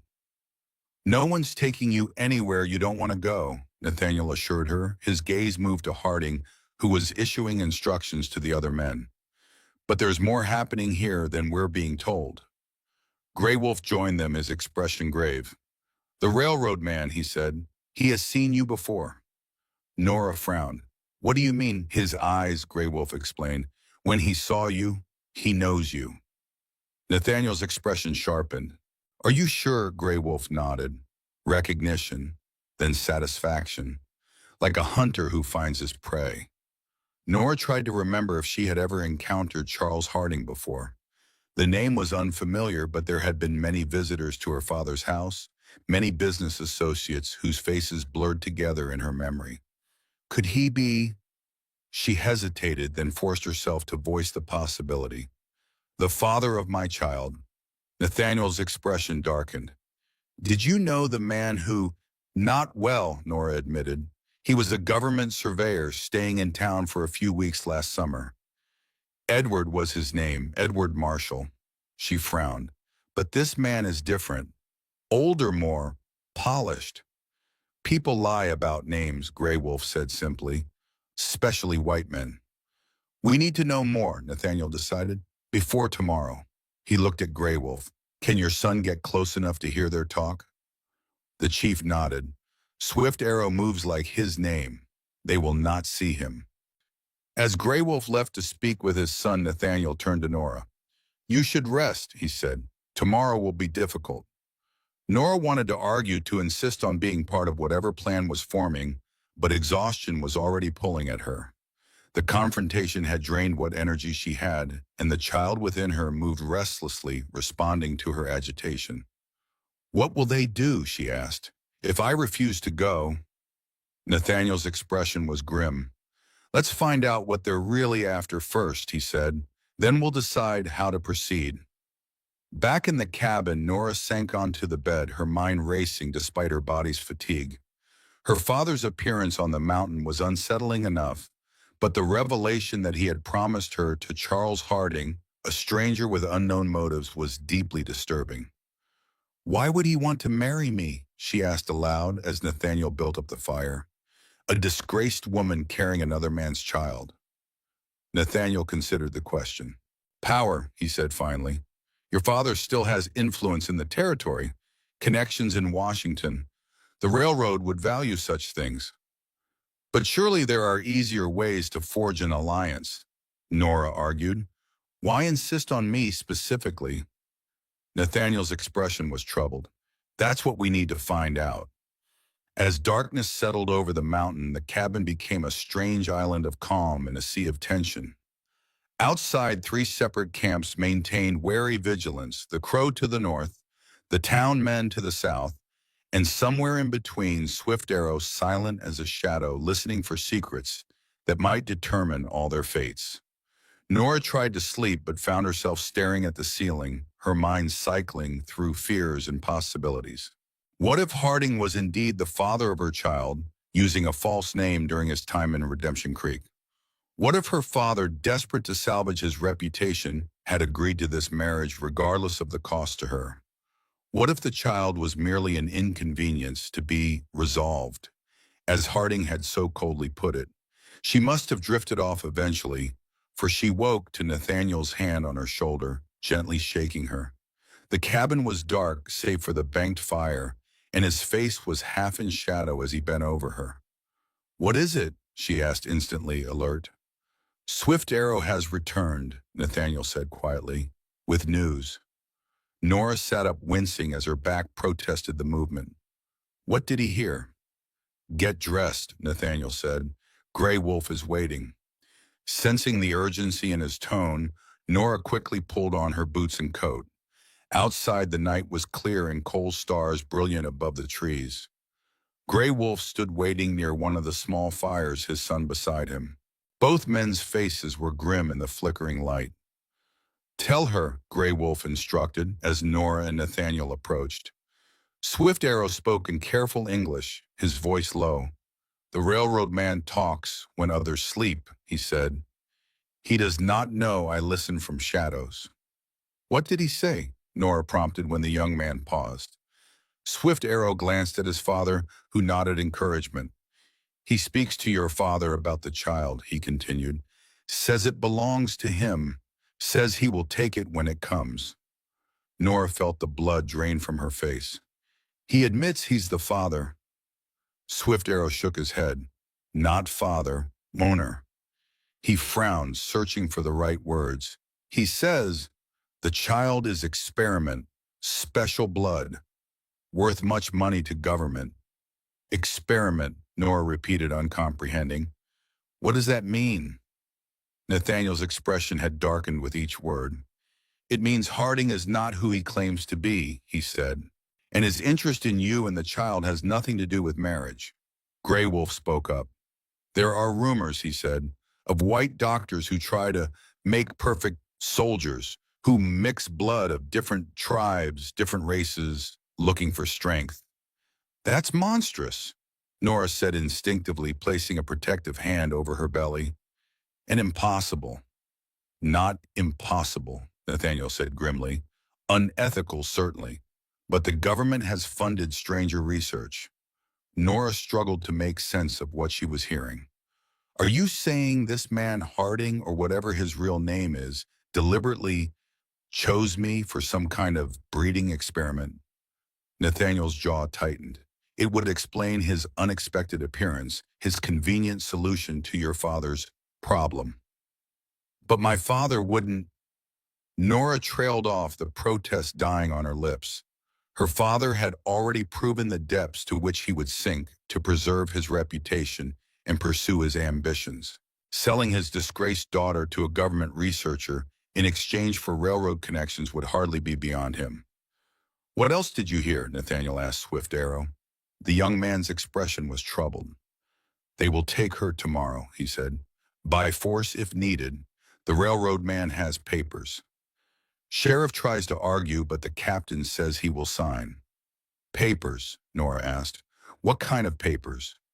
Commitment papers, Nathaniel said, his voice tight with anger. To have you declared incompetent or insane, it was done often enough during the war. Inconvenient wives, daughters with independent ideas. Horror washed over Nora as she understood the trap closing around her. "They can't do that," she said, but even as the words left her mouth, she knew they could. A pregnant, unmarried woman allegedly living with a mountain hermit, it would take little to convince a territorial judge of her mental instability. "What can we do?" she asked, fighting to keep her voice steady. Grey Wolf and Nathaniel exchanged looks. "You could come with us," the chief said, "when we leave tomorrow. The reservation is not much, but it is far from here." They would not follow. The offer was unexpected and clearly sincere. Nora looked to Nathaniel, torn between gratitude for the escape route and reluctance to flee into an even more uncertain future. "There is another option," Nathaniel said slowly, "but it would require a sacrifice from you." "What kind of sacrifice?" Nora asked. Nathaniel's expression was solemn. "Marriage," he said simply, "to me." Nora stared at him, momentarily speechless. "Marriage," she finally managed. "A legal marriage would supersede your father's guardianship," Nathaniel explained, "and provide protection for the child. Harding's claim, whatever its basis, would be more difficult to pursue against a husband than against an unwed mother." Nora's mind raced. Marriage to Nathaniel the mountain hermit, the disgraced doctor, the man who had sheltered her when no one else would. It was not a fate she had ever envisioned for herself, yet compared to the alternatives facing her, it seemed almost a blessing. "Would you do that?" she asked softly. "Take on such a burden?" Something flickered in Nathaniel's pale eyes, not pity but a deeper emotion she couldn't quite name. "I promise to keep you safe," he said. "This is the surest way I know." Grey Wolf watched them both, his expression thoughtful. "The medicine woman saw this," he said, "when she gave you the stone, a circle closing." Nora's hand went to the pendant still hanging around her neck. "She called it hope," she said, "for the child." "Hope is good," Grey Wolf agreed, "but protection is better." He looked at Nathaniel. "How would you do this? The law requires witness authority." "Sheriff Wade has the authority," Nathaniel said, "and you would be witnesses." He turned back to Nora. "If you agree." The weight of the decision pressed on her.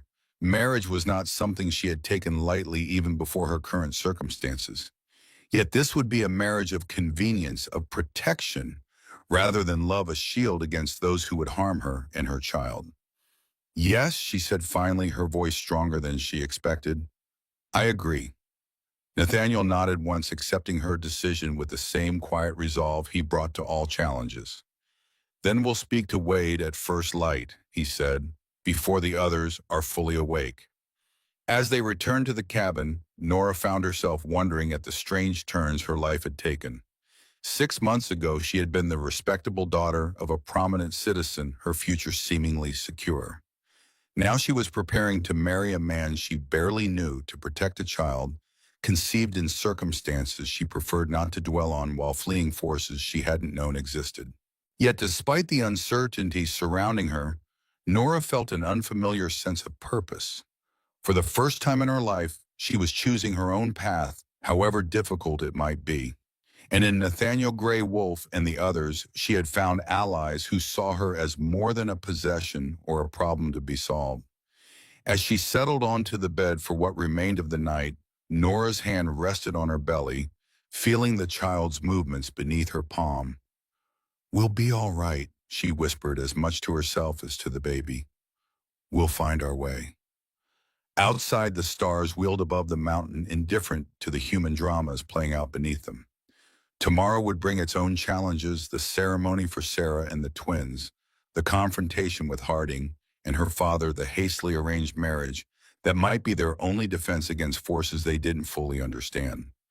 But for now, in the quiet darkness of the cabin, Nora found a measure of peace in her decision.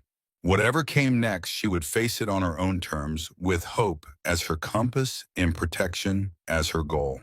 Dawn broke over Eagle Peak in ribbons of pale gold and lavender, the snow-covered landscape transformed by the early light. Nora stood at the cabin window, watching as the mountain awakened. She had slept little after their midnight council, her mind too full of the day's impending challenges. Behind her, Nathaniel moved quietly, gathering what they would need. He had said little since her acceptance of his proposal, maintaining the reserved demeanor that was his habit. Yet Nora sensed a new tension in him, a focused energy directed toward the protection of her and her unborn child. "Sheriff Wade will be up early," Nathaniel said, checking the contents of a small leather pouch. He was always an early riser, even during the war. Nora turned from the window. "Do you trust him?" Nathaniel considered the question. "Wade is a man caught between worlds," he said finally. "Confederate by birth, Union by circumstance. He tries to follow the law while remaining human." He met her gaze. "Yes, I think we can trust him to a point. And if he refuses to marry us, then we have Grey Wolf's offer," Nathaniel reminded her. "The Crow will leave today with or without Sarah's remains. You could go with them." The alternative hung between them, unspoken but understood. Separation, uncertainty, a journey into the unknown with people who, while sympathetic, were still strangers. "I would rather stay," Nora said quietly. Something flickered in Nathaniel's eyes, relief perhaps, or confirmation of what he'd already suspected. He nodded once, accepting her decision without comment. "We should go," he said, slipping the leather pouch into his coat pocket, "before the others wake." They left the cabin together, stepping into the crisp morning air. The snow crunched beneath their boots as they made their way toward the town men's camp, where a thin spiral of smoke indicated that someone was indeed awake. Sheriff Wade sat alone beside a small fire, nursing a tin cup of coffee. He looked up as they approached, his weathered face showing no surprise at their early appearance. "Nathaniel," he greeted. "Miss Sullivan, you're about early." "We need to speak with you," Nathaniel said without preamble. "Privately." Wade glanced toward the tents where the other men still slept, including Captain Sullivan and Charles Harding. "About yesterday's unpleasantness, I imagine," he said, keeping his voice low. "I want you to know I had no idea about Harding's intentions when we rode out." "We know," Nora said, "and we need your help." Wade's eyebrows rose slightly. "My help? I'm not sure what I can do, Miss Sullivan. Your father is—" "My father has no say in my life anymore," Nora interrupted firmly. "He made that clear when he sent me away." Wade sighed, rubbing a hand over his stubbled chin. "It's not that simple. He's still your legal guardian under territorial law, at least until you're married," or he stopped abruptly, his eyes narrowing as he looked between them. "Wait, is that what this is about?" Nathaniel nodded. "We want you to marry us," he said, "this morning before the others wake." Wade stared at them. "Marry you," he repeated. "You and Miss Sullivan." "Yes." Nathaniel's expression remained impassive, giving nothing away. "Well, I'll be damned," Wade muttered. He studied them for a long moment, his gaze lingering on Nora. "Is this what you want Miss Sullivan marriage to?" He gestured vaguely at Nathaniel, encompassing everything from his wilderness existence to his complicated past. Nora lifted her chin. "It is," she said with conviction that surprised even her. "Nathaniel has shown me more kindness and respect than any man I've known, including my father." Wade's expression softened slightly. "Even so, marriage is a serious step. Not something to be rushed into because of—" "We know exactly why we're doing this," Nathaniel cut in. "Swift Arrow overheard Harding and Captain Sullivan last night. They plan to have Nora committed to an asylum to take her child when it's born." Wade's face darkened. "Committed on what grounds?" "Insanity, most likely," Nathaniel said grimly. "A convenient diagnosis for women who prove troublesome." "And the child?" Wade asked, his voice dropping further. "Why would Harding want it?" Nora glanced around to ensure they weren't overheard. "He claims it's his," she said quietly. "Part of some experiment. Something about special blood." Wade's expression shifted from skepticism to alarm. "Good God," he muttered. "I've heard rumors of such things, government doctors trying to create perfect soldiers by selective breeding. Never thought I'd encounter it here." "Then you believe us?" Nora asked. Wade sighed heavily. "I believe something isn't right with Harding," he admitted. "The way he appeared in town, how quickly he ingratiated himself with your father. He shook his head. And I've never liked how convenient it was that the man you were involved with, disappeared so completely. Nora hadn't considered this angle. You think Harding and Edward Marshall might be the same person? It's possible, Wade said. The beard changes a man's appearance considerably. Nathaniel's jaw tightened. All the more reason to act quickly, he said. Will you marry us or not, Sheriff? Wade looked between them again, then nodded slowly. I will, he said, though God knows I might regret it when your father finds out. Relief washed through Nora. Thank you, she said with feeling. Don't thank me yet, Wade cautioned her. We need witnesses, and I'm guessing you don't want anyone from town. Grey Wolf and his people will witness, Nathaniel said. They're already prepared. Wade raised an eyebrow at this evidence of forethought, but didn't comment. Very well, he said, rising from his place by the fire. Let's do this before the others wake. Though how you plan to explain a sudden marriage to your father, we'll handle that when it comes, Nathaniel said, echoing his words to Nora the night before. They moved quietly away from the town camp, heading toward the Crow encampment, where Grey Wolf was indeed waiting along with Running Deer and Swift Arrow. The chief nodded in greeting, his expression solemn. The sheriff agrees, he asked. He does, Nathaniel confirmed. Grey Wolf gestured toward a small clearing where stones had been arranged in a circle. Then we will witness in our way as well as yours, he said, a double binding. Nora hadn't expected this additional ceremony, but found herself touched by the offer. She followed as the small group moved to the clearing, the rising sun now casting long shadows across the snow. Sheriff Wade took his position at the center of the stone circle, looking somewhat uncomfortable, but determined. Nathaniel and Nora stood before him while Grey Wolf, Running Deer, and Swift Arrow formed a semicircle behind them. I haven't done many weddings, Wade admitted, but I know the words well enough. He cleared his throat. We are gathered here to join this man and this woman in matrimony, which is a sacred state not to be entered into lightly. The familiar words sounded strange in this setting, a snowy mountain clearing at dawn, with a reluctant sheriff officiating and indigenous witnesses standing in solemn attendance. Yet Nora found herself moved by the simple ceremony, by the commitment she was making, not out of romantic love, but out of mutual respect and shared purpose. When Wade asked for the ring, Nathaniel reached into the leather pouch he had brought and withdrew a simple silver band. With a start, Nora recognized it as the one from the wooden box, Sarah's ring. Are you sure? She whispered as he held it poised at her finger. Nathaniel's eyes met hers, clear and certain. She would approve, he said softly. The ring slid onto her finger, slightly loose, but a symbol nonetheless.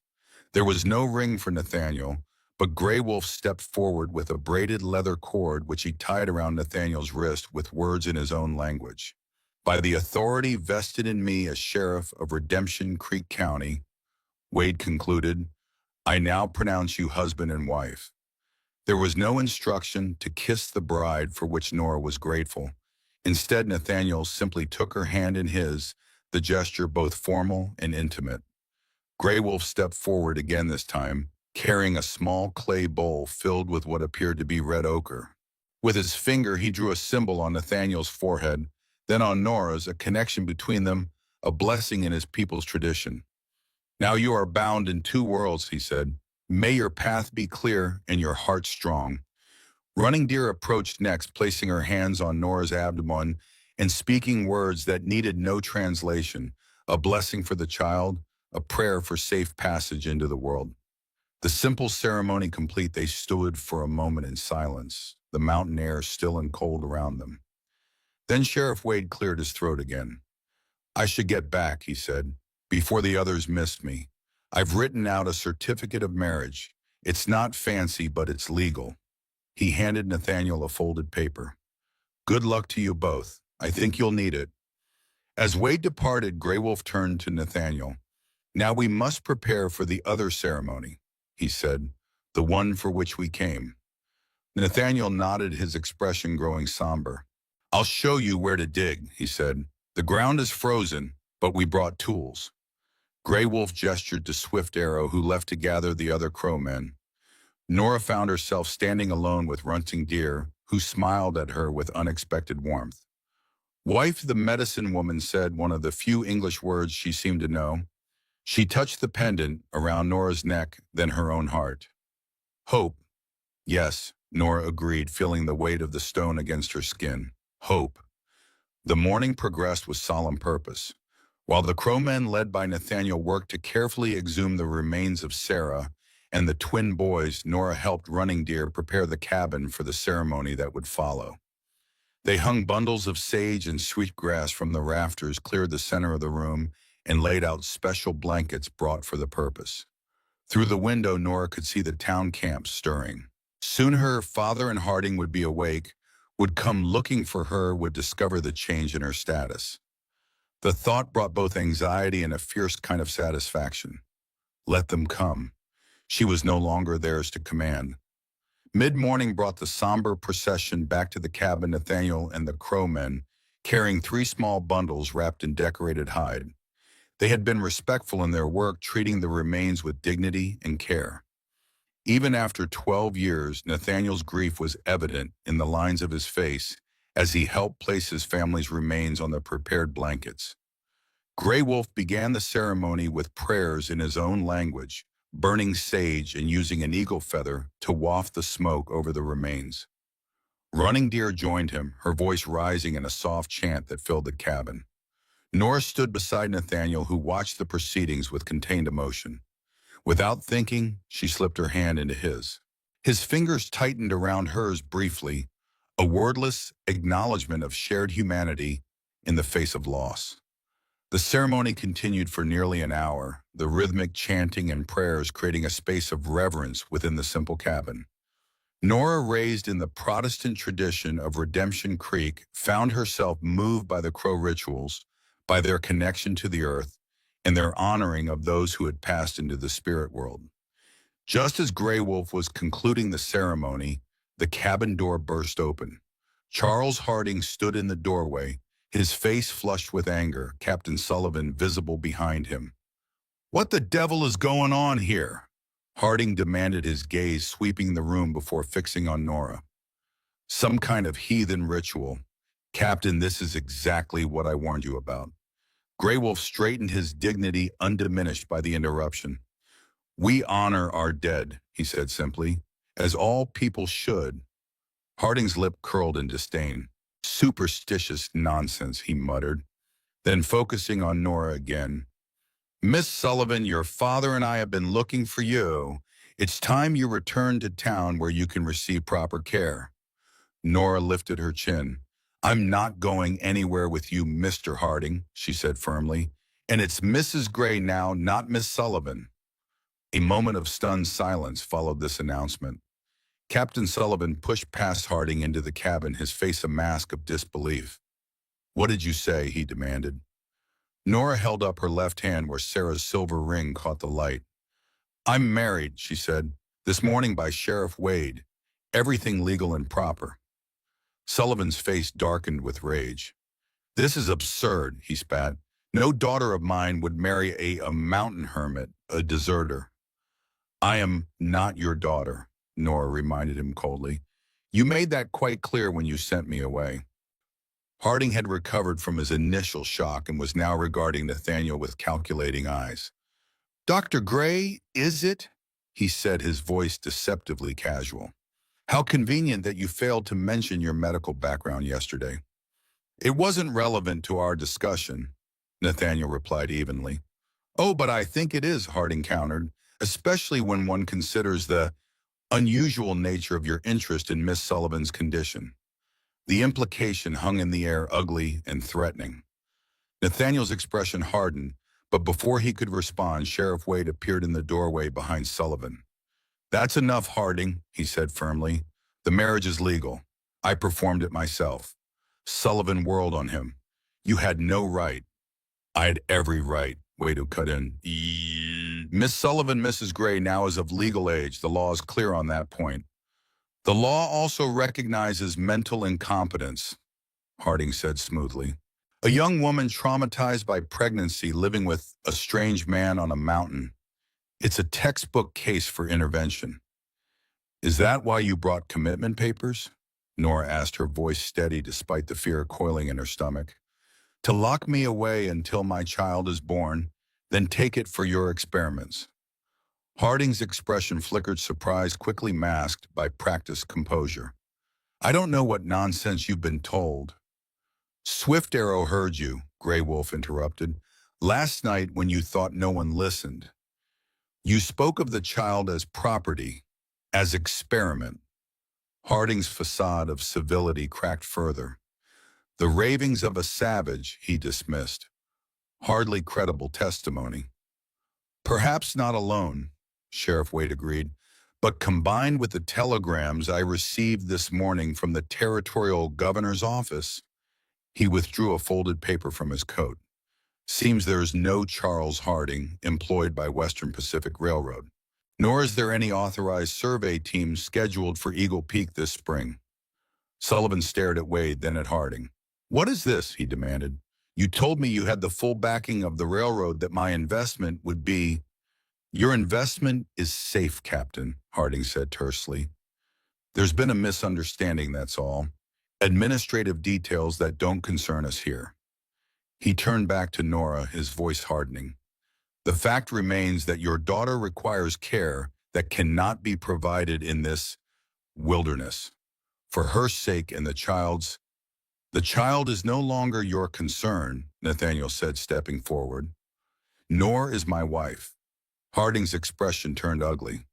You think a hasty marriage changes anything? He asked. The child carries valuable bloodlines, a perfect blend of Anglo-Saxon stock and native adaptability. The Bureau has invested considerable resources in this project. Project, Sullivan repeated, looking increasingly confused. What project? You said you wanted to marry Eleanor, to forge an alliance between our families to support the railroad's expansion. And you believe that? Harding laughed, a harsh sound without humor. A man of your experience, no, Captain. What I wanted was access to your daughter and her child. The marriage was merely a convenient cover. Sullivan's face flushed with anger. You lied to me, he said, his hand moving toward the pistol at his belt. As you lied to your daughter, Harding countered, telling her that her mother died in childbirth when in fact you drove Sarah away for failing to produce a son. We all have our deceptions, Captain. Sullivan froze his eyes, darting to Nora. How did you? I knew Sarah, Harding said with a thin smile. Before she was your wife. The Bureau keeps track of interesting bloodlines, you see. Hers was particularly promising, daughter of a Crow chief's daughter and a Scottish trader. When she produced twins with you, well, that caught our attention.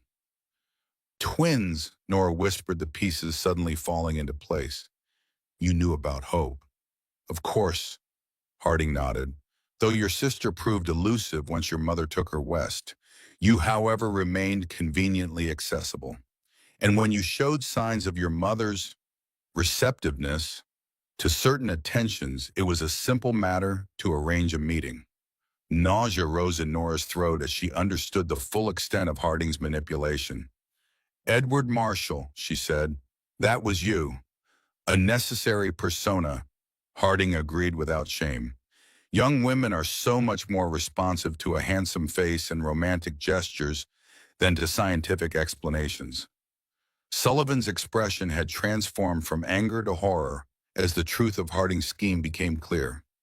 You used my daughter, he said, his voice low with rage. Used my family name, my connections. For the advancement of science, Harding said, for the future of our nation. The Bureau's work will create a new kind of American, stronger, more resilient, adapted to this continent in ways pure European stock could never be. The Bureau, Sheriff Wade repeated. What Bureau exactly would that be, Mr. Harding? Or whatever your real name is. Harding straightened, a new arrogance entering his bearing.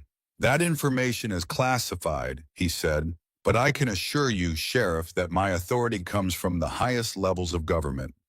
Now I suggest you all stand aside and allow me to escort Mrs. Gray back to town, where she can receive appropriate care until her delivery.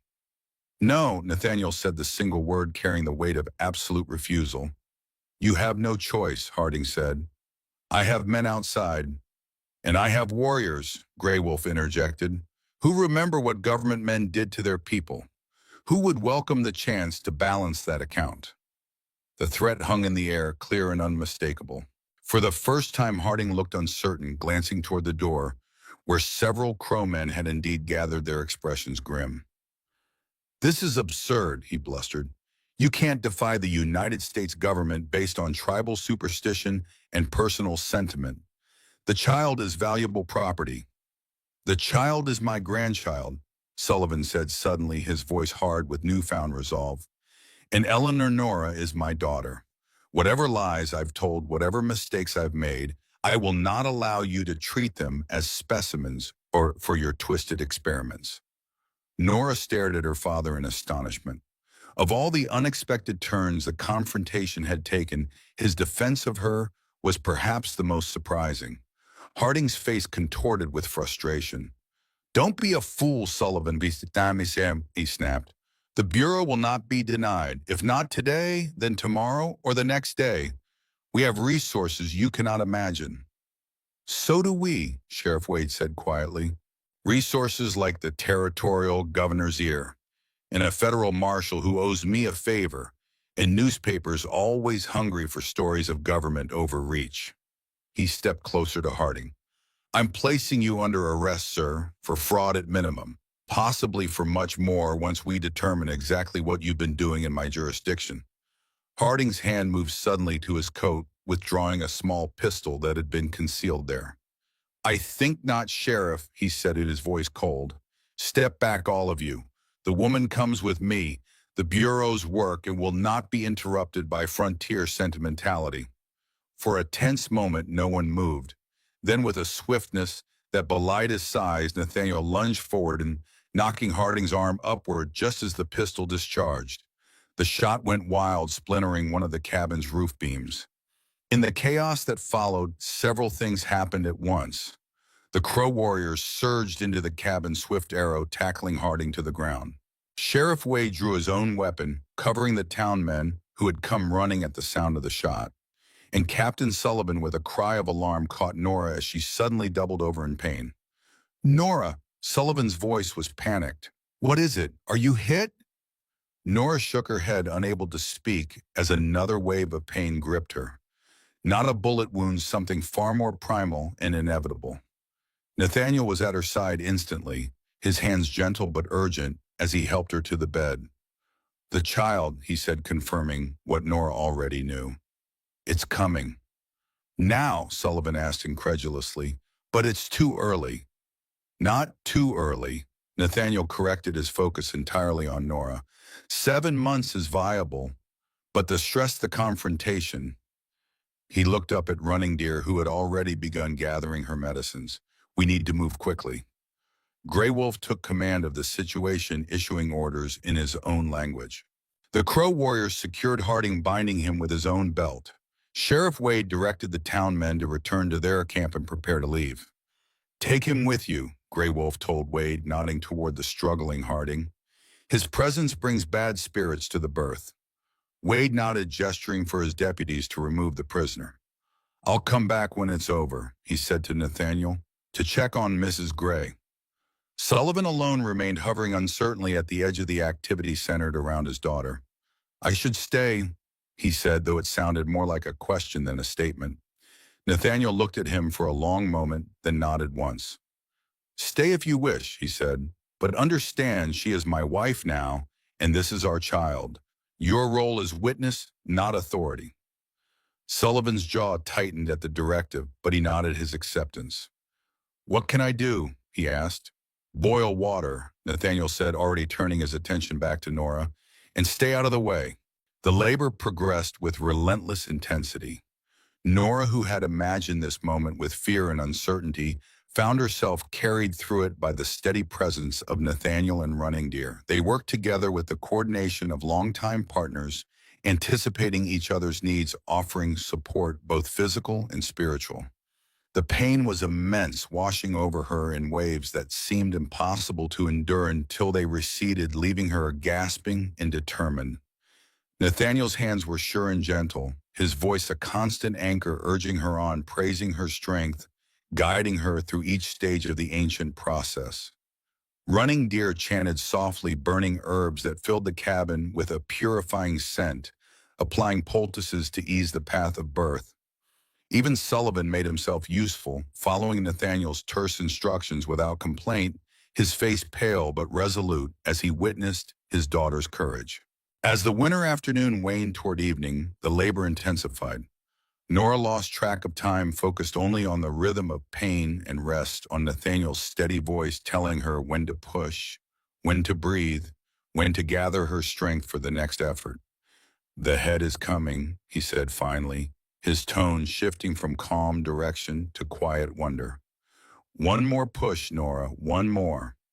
Gathering every reserve of strength, Nora bore down with a cry that seemed to come from the depths of her being. There was a moment of searing pressure, then sudden release, and a new sound filled the cabin, thin and indignant and perfectly miraculous. "A girl," Nathaniel announced, his voice thick with emotion, "strong and whole." Running Deer moved swiftly, taking the newborn to clean and wrap her while Nathaniel attended to Nora. Through a haze of exhaustion, Nora watched as the medicine woman performed a brief blessing over her daughter before bringing her to Nora's arms. The child was tiny but perfect, a shock of dark hair, skin still mottled from the birth eyes squeezed shut against the new world. When Nora touched her cheek, the baby turned instinctively toward her finger lips, seeking nourishment. "She's beautiful," Sullivan said, his voice unsteady as he looked down at his granddaughter. "Like you were." Nora glanced up at her father, seeing him clearly, perhaps for the first time, not as the stern patriarch or the ambitious former officer, but as a man capable of both terrible mistakes and moments of genuine feeling. "Would you like to hold her?" she asked, surprising herself with the offer. Sullivan hesitated, then nodded, his hands trembling slightly as Nora carefully transferred the swaddled infant to his arms. He stared down at the child, something like wonder crossing his weathered face. "She has your mother's eyes," he said softly. "I'd forgotten how." He didn't complete the thought, but Nora understood. How remarkable those eyes had been. How much he had lost in his pursuit of a son, a legacy, a future that conformed to his expectations, rather than embracing what life had actually given him. Nathaniel watched the exchange with guarded expression, his attention divided between the tender family moment and the medical necessities still requiring his care. When Sullivan reluctantly returned the baby to Nora, Nathaniel resumed his work, ensuring that both mother and child were stable and comfortable. As twilight deepened outside the cabin windows, a sense of calm settled over the space that had witnessed both confrontation and miracle in a single day. Grey Wolf and his people had respectfully withdrawn to their camp after the birth, giving the new family privacy while remaining close enough to provide assistance if needed. Sheriff Wade returned as promised, bringing news that Harding was secured in custody and would be transported to the territorial capital for questioning. "The governor's quite interested in these bureau activities," he reported. "Seems there have been similar incidents in other territories. Strange men making claims about government breeding programs, young women disappearing." "Will he face justice?" Nora asked, cradling her sleeping daughter. Wade's expression was grim but satisfied. "If I have anything to say about it," he assured Mim, "the papers we found in his saddlebags make for interesting reading. Names, dates, locations, enough to unravel whatever organization he's part of." "And the railroad?" Sullivan asked. "Was that entirely fabrication?" "Not entirely," Wade said. "There are surveys planned for the region, but not until next year at the earliest. Harding, or whatever his real name is, was using legitimate plans as cover for his own activities." Sullivan nodded, his face troubled. "I've been a fool," he admitted, "blinded by ambition, by the promise of profit." He glanced at Nora. "By my own stubbornness." "Yes," Nora agreed simply. "You have." Sullivan accepted the blunt assessment with a nod. "I can't undo what's done," he said. But perhaps there's a way forward. He looked at Nathaniel. Your wife, my daughter, and her child will need protection. Even with Harding in custody, this bureau may send others. We'll manage, Nathaniel said, his tone making it clear he wasn't seeking Sullivan's input. I'm sure you will, Sullivan acknowledged, but you needn't do it alone. I have resources connections. The same connections you offered to Harding, Nathaniel asked pointedly. Sullivan flushed but held his ground. Yes, he admitted, the same, but put to better purpose now. Nora watched the exchange with interest. The two men in her life, one who had shaped her past, one who would share her future, were as different as men could be. Yet in this moment she saw a similar quality in both the stubborn pride of men, accustomed to standing alone, making decisions without consultation, protecting what they considered theirs. Perhaps, she said, drawing their attention, you might both consider what I want. The men turned to her, equally startled by her intervention. And what is that? Nathaniel asked, his tone softening. Nora looked down at her daughter, then back at the men. Safety, yes, she said, but also truth and connection. She met her father's gaze. I want to find my mother and hope, to bring our family together again, whatever that might look like now. Sullivan's expression tightened, old pain and pride warring in his eyes. Sarah might not welcome me, he said stiffly. After what I did. This isn't about you, Nora interrupted. It's about my daughter having a chance to know her grandmother, her aunt, the family that was taken from me. Sullivan nodded slowly, accepting the rebuke. I can help with that, he said. I have contacts in Oregon Territory who could make inquiries. We'll consider it, Nathaniel said, answering for both of them. As night fell fully over the mountain, the cabin gradually emptied of visitors. Sheriff Wade departed with promises to return the next day with official documents recording the birth. Sullivan reluctantly took his leave, extracting a promise from Nora that she would consider returning to town once she and the baby were stronger, not to his house, but perhaps to a small property he owned on the town's outskirts, where she and Nathaniel could establish a more accessible home. The mountain will become untenable once the railroad work begins in earnest, he pointed out.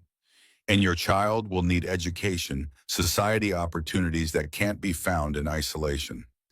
Nathaniel didn't reject the suggestion outright, which Nora took as a positive sign. We'll discuss it, he told Sullivan, when the time comes. Left alone at last, Nora lay in the bed that had been hers since arriving on the mountain, her newborn daughter sleeping peacefully beside her. Nathaniel moved quietly about the cabin, banking the fire for the night, preparing herbal teas to help with her recovery, checking periodically on mother and child with gentle professional attention. She needs a name, Nora said softly as he sat beside the bed watching the baby's even breathing. Nathaniel nodded. Running Deer suggested one, he reminded her. Hope. Hope, Nora repeated, tasting the name. Her sister's name now offered to her daughter a connection across distance and time, a thread linking past to future. It feels right, she decided, but I'd like to add something. A second name to honor. She hesitated suddenly, unsure if her idea would be welcome. To honor, Nathaniel prompted. Sarah, Nora said quietly. Both your Sarah and my mother. Without them, neither of us would be here. Neither would Hope. Nathaniel's expression softened, a rare vulnerability showing in his pale eyes. Hope Sarah Gray, he said, testing the combination. It's a good name, strong. Like her, Nora agreed, watching as the baby stirred in her sleep, tiny fingers flexing against the blanket Running Deer had woven for her. Nathaniel was silent for a moment, his gaze moving from the child to Nora's face. You were magnificent today, he said finally. In the birth, yes, but before that too. Standing against Harding, against your father, making your own choices. Nora felt warmth spread through her at the simple praise. I had help, she said.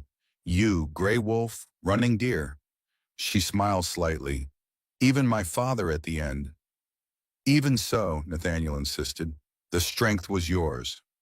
The quiet sincerity in his voice touched something deep within her, a recognition of her value that had nothing to do with family name or social standing or even her role as mother. It was perhaps the first time in her life she had been seen so clearly, appreciated so simply for who she was, rather than what she represented. "Thank you," she said softly, "for everything, for taking me in when I had nowhere else to go, for protecting me, for delivering hope safely." She hesitated, then added, "For marrying me even though it wasn't what you would have chosen." Nathaniel's expression turned thoughtful. "I'm not sure that's true," he said after a moment. "About not choosing it. I've lived alone for a long time, Nora. Thought it was what I deserved, what was safest." He glanced at Hope, then back to Nora. "But having you here, seeing you face each challenge with such courage, it reminded me there are things worth more than safety. Connection, purpose, a future not defined solely by the past." It was the longest speech she had heard from him, and certainly the most personal. Nora felt something shift between them. Not romantic love, perhaps, but a deepening of the respect and trust that had brought them to this point. "What happens now?" she asked. "With the Crow leaving the railroad coming eventually, Harding's people possibly still out there?" Nathaniel considered the question. "We adapt," he said simply. "Take each challenge as it comes. Keep hope safe. Find your mother and sister, if we can." He met her gaze steadily. "Build something new on this mountain or elsewhere if necessary." "Together," Nora said, making it half question, half statement. "Together," Nathaniel confirmed, "as husband and wife, as parents to Hope. Whatever that comes to mean for us." The promise hung in the air between them, unadorned but profound. Not a declaration of passion, but something perhaps more enduring, a commitment to walk forward side by side to face whatever came with shared strength and purpose. Outside the cabin, the mountain stood silent under the winter stars, indifferent to the human dramas that had played out upon its slopes. The graves of Sarah and the twins were empty now, the remains wrapped carefully for the journey west with Grey Wolf's people. Yet something of their spirit remained. Nora thought a blessing, a continuity, a circle closing, as Grey Wolf had said. Hope stirred again this time with the small sounds that presaged waking and hunger. Nora gathered her daughter close, marveling at the perfect weight of her, the complete trust with which the newborn nestled against her. "We'll be all right," she whispered, echoing the promise she had made to her unborn child the night before. "We'll find our way." Nathaniel's hand came to rest lightly on her shoulder, warm and steady, not claiming but supporting. Nora leaned into the touch, accepting the comfort it offered.